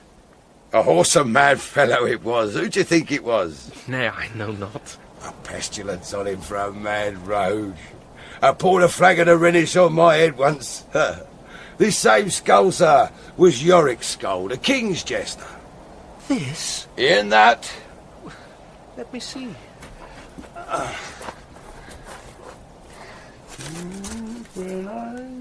Alas, poor Yorick. I knew him, Horatio. A fellow of infinite jest, of most excellent fancy. He hath borne me on his back 1,000 times, and now how abhorred in my imagination it is! My gorge rises at it. Here hung those lips that I have kissed I know not how oft. Where be your jibes now, your gambols, your songs, your flashes of merriment that were wont to set the table on a roar? No one now to mock your own grinning, quite chop-fallen. Now get you to my lady's chamber, and tell her, let her paint an inch thick, to this favour she must come. Make her laugh at that. Prithee, Horatio, tell me one thing. What's that, my lord? Dost thou think Alexander looked to this fashion of the earth? E'en so. And smelt so? E'en so, my lord. To what base uses we may return, Horatio. Why, may not imagination trace the noble dust of Alexander till he find it stopping a bunghole? 'Twere to consider too curiously to consider so. No, faith, not a jot, but to follow him thither with modesty enough and likelihood to lead it, as thus. Alexander died, Alexander was buried. Alexander returneth into dust, the dust is earth, of earth we make loam, and why of that loam whereto he was converted, might they not stop a beer barrel? Imperial Caesar, dead and turned to clay, might stop a hole to keep the wind away. Oh, that earth which kept the world in awe should patch a wall to expel the winter's flaw.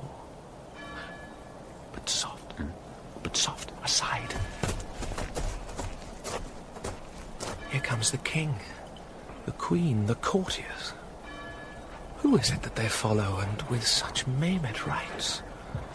For this doth betoken the corpse they followed did with desperate hand fordo it own life. 'Twas of some estate. Couch we a while and mark. What ceremony else? That is Laertes, a very noble youth. Mark. What ceremony else? Her obsequies have been as far enlarged as we have warrantized.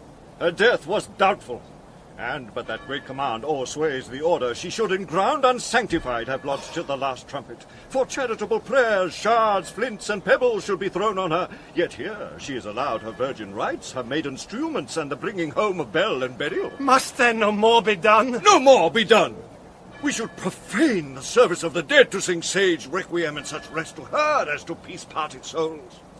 Lay her in the earth, and from her fair and unpolluted flesh may violets spring. I tell thee, churlish priest, ministering angel shall my sister be, when thou liest howling. What? The fair Ophelia? Sweets to the sweet, farewell. I hope thou shouldst have been my Hamlet's wife. I thought thy bride bed to have decked, sweet maid, and not to have strewed thy grave. Oh, treble woe! Fall 10 times treble on that cursed head, whose wicked deed thy most ingenious sense deprived thee of. Hold off the earth a while, till I have caught her once more in mine arms! Now pile your dust upon the quick and dead, till of this flat a mountain you have made toward top of Pelion, or the skyish head of blue Olympus! What is he whose grief bears such an emphasis, whose phrase of sorrow conjures the wandering stars and makes them stand like wonder-wounded hearers? This is I, Hamlet the Dane! Devil take thy soul! Thou prayest not well. I prithee take thy fingers from my throat, for though I am not splenitive and rash, yet have I in me something dangerous which lest thy wiseness fear. Away thy hand! Pluck them asunder! My lord, be quiet! Why, I will fight with him upon this theme until my eyelids will no longer wag! Oh, my son, what theme? I loved Ophelia! 40,000 brothers could not with all their quantity of love make up my sum. What wilt thou do for her? Oh, he is mad, Laertes! For love of God, forbear him! Swoon, show me what thou do. Would weep, would fight, would fast, would tear thyself, would drink up Isel, eat a crocodile. I'll do it. Dost thou come here to whine, to outface me with leaping in her grave? Be buried quick with her, and so will I. And if thou prate of mountains, let them throw millions of acres on us, till our ground, singeing his pate against the burning zone, make Ossa like a wart. Nay, and thou'lt mouth, I'll rant as well as thou. This is mere madness, and thus a while the fit will work on him. Anon as patient as the female dove, when that her golden couplets are disclosed, his silence will sit drooping. Hear you, sir. What is the reason that you use me thus? I loved you ever, but it is no matter. Let Hercules himself do what he may. The cat will mew, and dog will have his day. I pray you, good Horatio, wait upon him. Yes, my lord. Laertes, strengthen your patience in our last night's speech. You'll put the matter to the present push. Good Gertrude, set some watch over your son. This grave shall have a living monument. An hour of quiet shortly shall we see. Till then, impatience our proceeding be. So much for this, Horatio. Now, let me see. The other. You do remember all the circumstance? Remember it, my lord. Sir, in my heart there was a kind of fighting that would not let me sleep. Methought I lay worse than the mutines and the bilboes. Rashly, and praised be rashness for it. Let us know, our indiscretion sometimes serves us well when our deep plots do pall. And that should teach us. There's a divinity that shapes our ends. Rough hew them how we will. That is most certain. Up from my cabin, my sea gown scarfed about me, in the dark, groped I to find out them, had my desire, fingered their packet, and in fine withdrew to mine own room again, making so bold, my fears forgetting manners, to unseal their grand commission, where I found, Horatio, royal knavery, an exact command, larded with many several sorts of reason, importing Denmark's health and England's too, with such bugs and goblins in my life, that on the supervise, No leisure bated, no not to stay the grinding of the axe. My head should be struck off. Is possible. Here's the commission. Read it at more leisure. But wilt thou hear me how I did proceed? I beseech you. Being thus benetted round with villains, ere I could make a prologue to my brains, they had begun to play. I sat me down, devised a new commission, wrote it fair. I once did hold it, as our statists do, a baseness to write fair, and laboured much how to forget that learning. But, sir, now it did me yeoman service. Wilt thou know the effect of what I wrote? Aye, good my lord. An earnest conjuration from the king, as England was his faithful tributary, as love between them like the palm should flourish, as peace should still her wheaten garland wear, and stand a comma tween their amities, and many such like ases of great charge, that on the view and know of these contents, without debatement further, more or less, he should the bearers put to sudden death, not shriving time allowed. How was this sealed? Why, even in that was heaven ordinant. I had my father's signet in my purse, which was the model of that Danish seal. Folded the writ up in the form of the other, subscribed it, gave it the impression, placed it safely, the changeling never known. Now the next day was our sea fight, and what to this was sequent thou knowst already.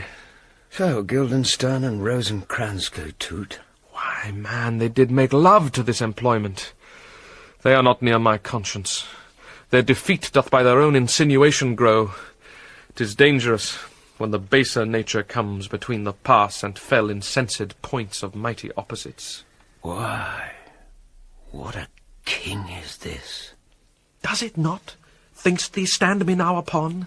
He that hath killed my king and whored my mother, popped in between the election and my hopes, thrown out his angle for my proper life, and with such cozenage, is't not perfect conscience to quit him with this arm, and is't not to be damned to let this canker of our nature come in further evil? It must be shortly known to him from England what is the issue of the business there. It will be short. The interim is mine. And a man's life no more than to say one. But I am very sorry, good Horatio, that to Laertes I forgot myself. For by the image of my cause I see the portraiture of his. I'll court his favours. But sure the bravery of his grief did put me into a towering passion. Grace, who comes here? Your lordship is right welcome back to Denmark. I humbly thank you, sir. Dost know this waterfly? No, my good lord. Thy state is the more gracious, for 'tis a vice to know him. He hath much land and fertile. Let a beast be lord of beasts, and his crib shall stand at the king's mess. 'Tis a chuff, but as I say, spacious in the possession of dirt. Sweet lord, if your lordship were at leisure, I should impart a thing to you from his majesty. I will receive it, sir, with all diligence of spirit. Put your bonnet to his right use. 'Tis for the head. I thank your lordship. 'Tis very hot. No, believe me, 'tis very cold. The wind is northerly. It is indifferent cold, my lord, indeed. Yet methinks 'tis very sultry and hot for my complexion. Exceedingly, my lord. It is very sultry, as 'twere... I cannot tell how. But, my lord, his majesty bade me signify to you that he hath laid a great wager on your head. Sir, this is the matter. I beseech you, remember your hat. Nay, good my lord, for my ease, in good faith. Sir, here is newly come to court, Laertes. Believe me, an absolute gentleman, full of most excellent differences, of very soft society and great showing. Indeed, to speak feelingly of him, he is the card or calendar of gentry. For you shall find in him the continent of what part a gentleman would see. Sir, his definement suffers no perdition in you, though I know to divide him inventorially would dizzy the arithmetic of memory, and yet but you're neither in respect of his quick sale, but in the verity of extolment. I take him to be a soul of great article, and his infusion of such dearth and rareness as to make true diction of him is semblable as his mirror, and who else would trace him his umbrage, nothing more. Your lordship speaks most infallibly of him. The concernancy, sir. Why do we wrap the gentleman in our more rawer breath? Sir? It's not possible to understand in another tongue. You will to it, sir, really. What imports the nomination of this gentleman? Of Laertes? His purse is empty already. All's golden words are spent. Of him, sir. I know you are not ignorant. I would you did, sir. Yet, in faith, if you did, it would not much approve me. Well, sir... You are not ignorant of what excellence Laertes is. I dare not confess that, lest I should compare with him in excellence. But to know a man well were to know himself. I mean, sir, for his weapon. Ah. But in the imputation laid on him, by them in his meed, he is unfellowed. Sir, you are not ignorant of what excellence Laertes is at his weapon. What's his weapon? A rapier and dagger. That's 2 of his weapons, but well. The king, sir, hath waged with him 6 Barbary horses, against the which he hath imponed, as I take it, 6 French rapiers and poniards, with their assigns as girdle, hangers or so. 3 of the carriage of faith, are very dear to fancy, very responsive to the hilts, most delicate carriage, and a very liberal consent. What call you the carriage? I knew you must be edified by the margin ere you had done. The carriage, sir, are the hangers. The phrase would be more germane to the matter if we could carry cannon by our sides. I would it might be hangers till then. But on. 6 Barbary horses against 6 French swords, their assigns, and 3, liberal, conceited, carriage. That's the French bet against the Danish. Why is this imponed, as you call it? The king, sir, hath laid, sir, that in a dozen passes between you and him, he shall not exceed you 3 hits. He hath laid on 12 for 9, and it would come to immediate trial if your lordship would vouchsafe the answer. How if I answer no? I mean, my lord, the opposition of your person in trial. Sir, I will walk here in the hall. If it please his majesty, 'tis the breathing time of day with me. Let the foils be brought, the gentleman willing, and the king hold his purpose. I will win for him if I can. If not, I will gain nothing but my shame and the odd hits. Shall I re-deliver you in, sir? To this effect, sir, after what flourish your nature will. I commend my duty to your lordship. Yours. He does well to commend it himself. There are no tongues else for his turn. This lapwing runs away with a shell on his head. He did comply with his dug before he sucked it. Thus has he, and many more of the same bevy that I know the drossy age dotes on. Only got the tune of the time, and outward habit of encounter. A kind of yeasty collection which carries them through and through the most fanned and winnowed opinions, and do but blow them to their trials, the bubbles are out. My lord, his majesty commended him to you by young Osric, who brings back to him that you attend him in the hall. He sends to know if your pleasure hold to play with Laertes, or that he will take longer time. I am constant to my purposes. They follow the king's pleasure. If his fitness speaks, mine is ready, now or whensoever, provided I be so able as now. The king and queen and all are coming down. In happy time. The queen desires you to use some gentle entertainment to Laertes before you fall to play. She well instructs me. My lord. You will lose this wager, my lord. I do not think so.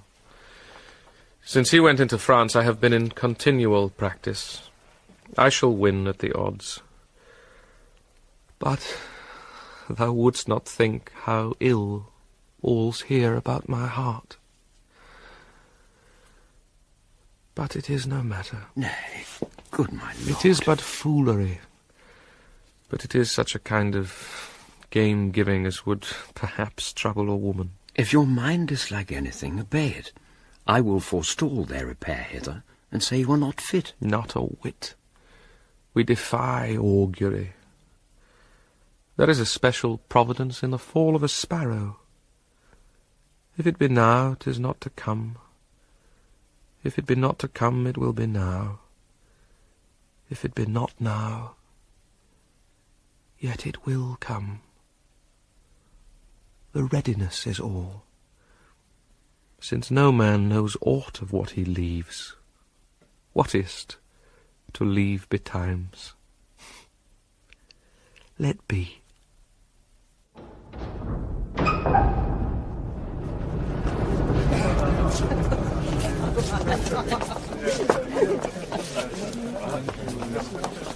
Come, Hamlet. Come and take this hand from me. Give me your pardon, Laertes. I have done you wrong, but pardon it as you're a gentleman. This presence knows, and you must needs have heard, how I am punished with a sore distraction. What I have done, that might your nature, honour, and exception roughly awake, I here proclaim was madness. Was Hamlet wronged Laertes? Never Hamlet. If Hamlet from himself be ta'en away, and when he's not himself does wrong Laertes, then Hamlet does it not. Hamlet denies it. Who does it then? His madness. If it be so, Hamlet is of the faction that is wronged. His madness is poor Hamlet's enemy. Sir, in this audience let my disclaiming from a purposed evil free me so far in your most generous thoughts, that I have shot my arrow o'er the house and hurt my brother. I am satisfied in nature, whose motive in this case should stir me most to my revenge. But in my terms of honour, I stand aloof, and will no reconcilement till by some elder masters of known honour I have a voice and precedent of peace to keep my name ungawed. But till that time, I do receive your offered love, like love, and will not wrong it. I do embrace it freely. And will this brother's wager frankly play? Give us the foils, come on. Come, one for me. I'll be your foil, Laertes. In mine ignorance, your skill shall, like a star in the darkest night, stick fiery off indeed. You mock me, sir. No, by this hand. Give them the foils, young Osric. Cousin Hamlet, you know the wager? Very well, my lord. Your grace hath laid the odds of the weaker side. I do not fear it. I have seen you both. But since he is bettered, we have therefore lost. This is too heavy. Let me see another. Yeah. This likes me well. These foils have all a length. Aye, my good lord. Set me the stoops of wine upon that table.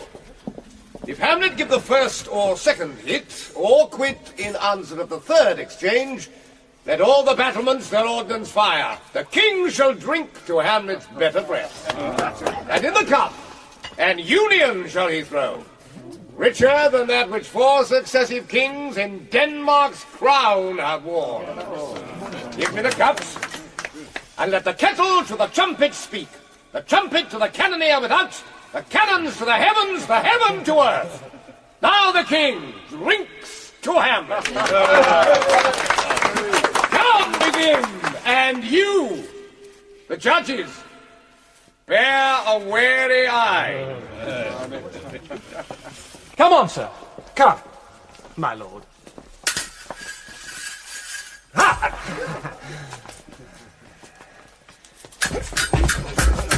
Hey!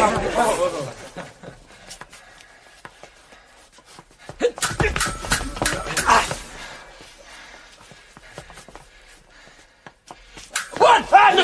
Judgment I hit a very palpable hit. Again? Stay! Give me drink. Hamlet, this pearl is thine. Here's to thy health. Give him the cup. I'll play this bout first. Set it by a while. Come.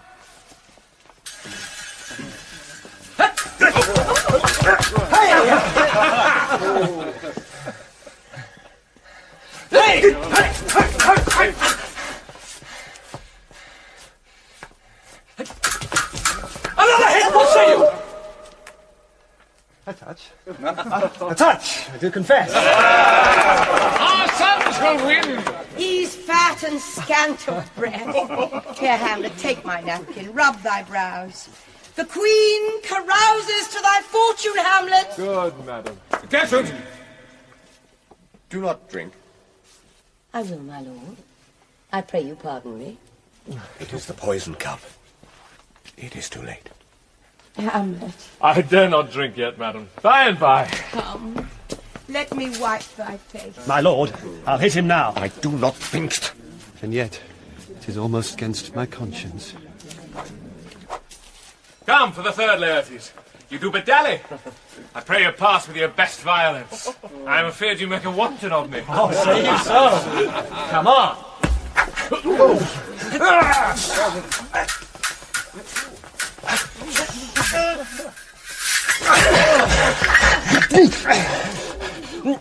nothing neither way. How about you now?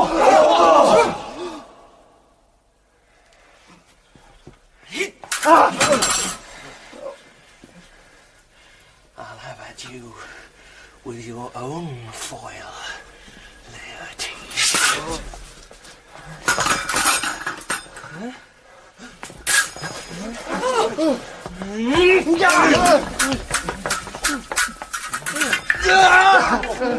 Part them, they're incensed! Nay, come again.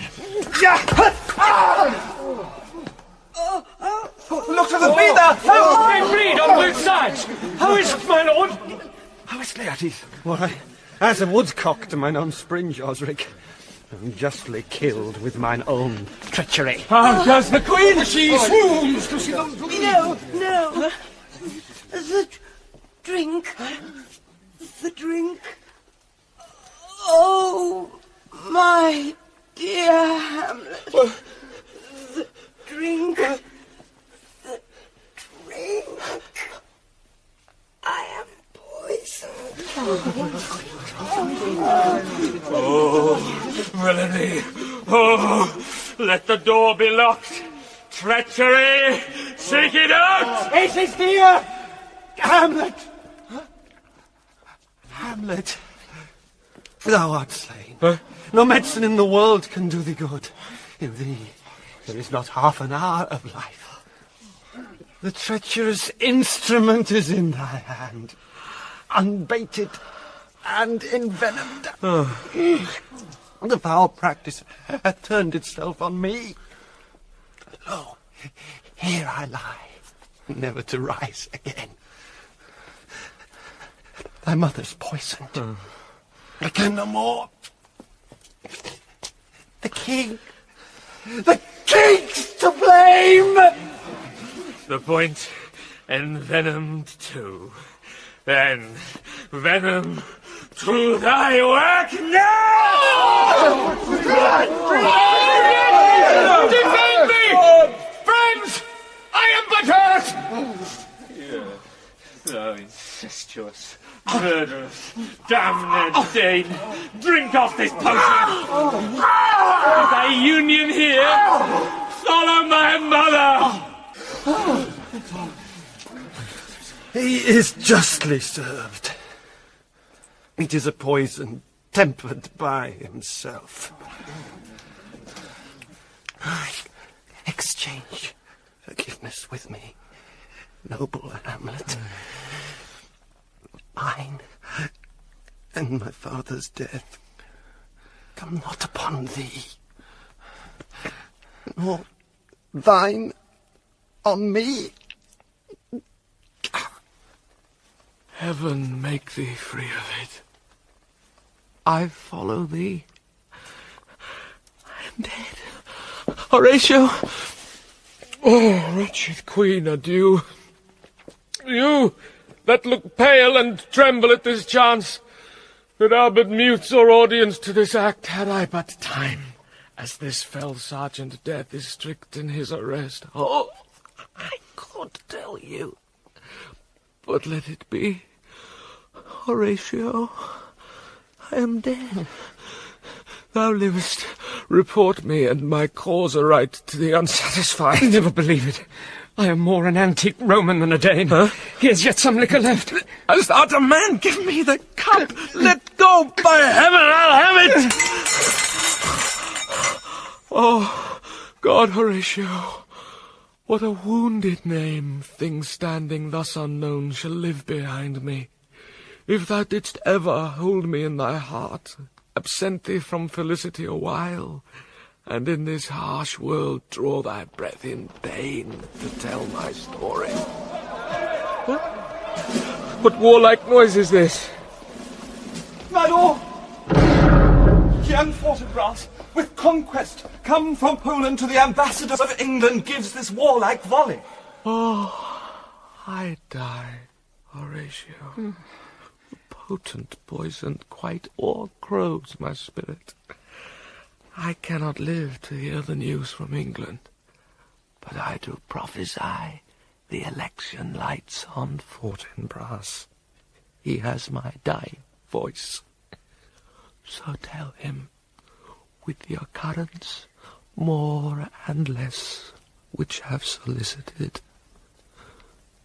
the rest is silence.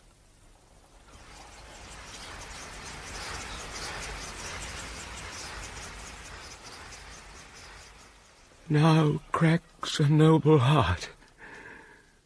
Good night, sweet prince, and flights of angels sing thee to thy rest. Why does the drum come hither?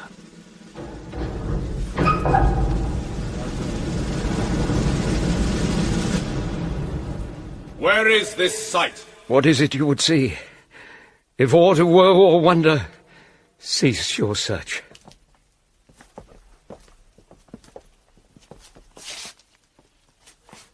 This quarry cries on havoc. O proud death! What feast is toward in thine eternal cell, that thou so many princes at a shot so bloodily hast struck? The sight is dismal, and our affairs from England come too late. The ears are senseless that should give us hearing to tell him his commandment is fulfilled, that Rosencrantz and Guildenstern are dead. Where should we have our thanks? Not from his mouth. Had it the ability of life to thank you, he never gave commandment for their death. But since so jump upon this bloody question, you from the Polack wars and you from England are here arrived.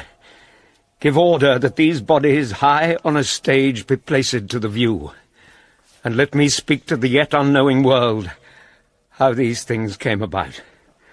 So shall you hear of carnal, bloody, and unnatural acts, of accidental judgments, casual slaughters, of deaths put on by cunning and forced cause.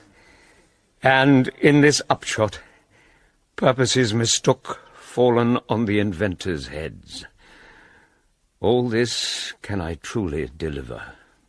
Let us haste to hear it, and call the noblest to the audience. For me, with sorrow I embrace my fortune. I have some rights of memory in this kingdom, which now to claim my vantage doth invite me. Of that I shall have also cause to speak, and from his mouth whose voice will draw on more. But let this same be presently performed, even while men's minds are wild, lest more mischance on plots and errors happen. Let 4 captains bear Hamlet like a soldier to the stage. For he was likely, had he been put on, to have proved most royally. And for his passage, the soldier's music and the rites of war speak loudly for him. Take up the bodies. Such a sight as this becomes the field, but here shows much amiss. Go. Bid the soldiers shoot.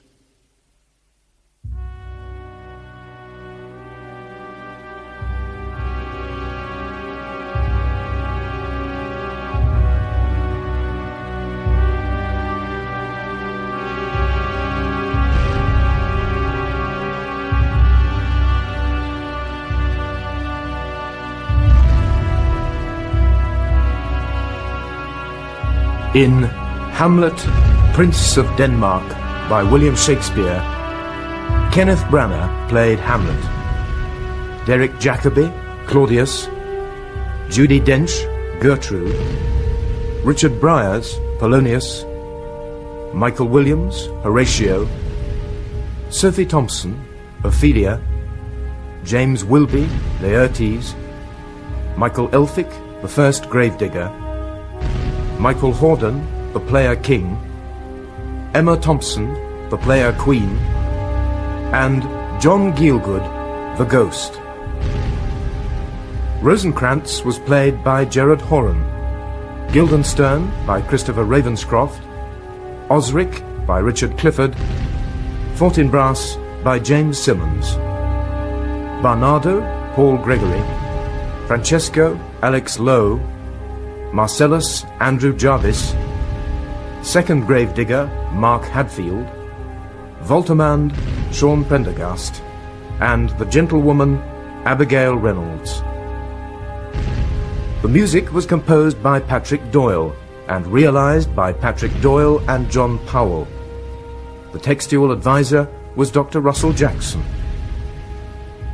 Technical presentation was by Wilfredo Acosta, Tim Sturgeon and Colin Guthrie, with the assistance of Douglas Hansel. The play was directed by Kenneth Branagh and Glyn Dearman.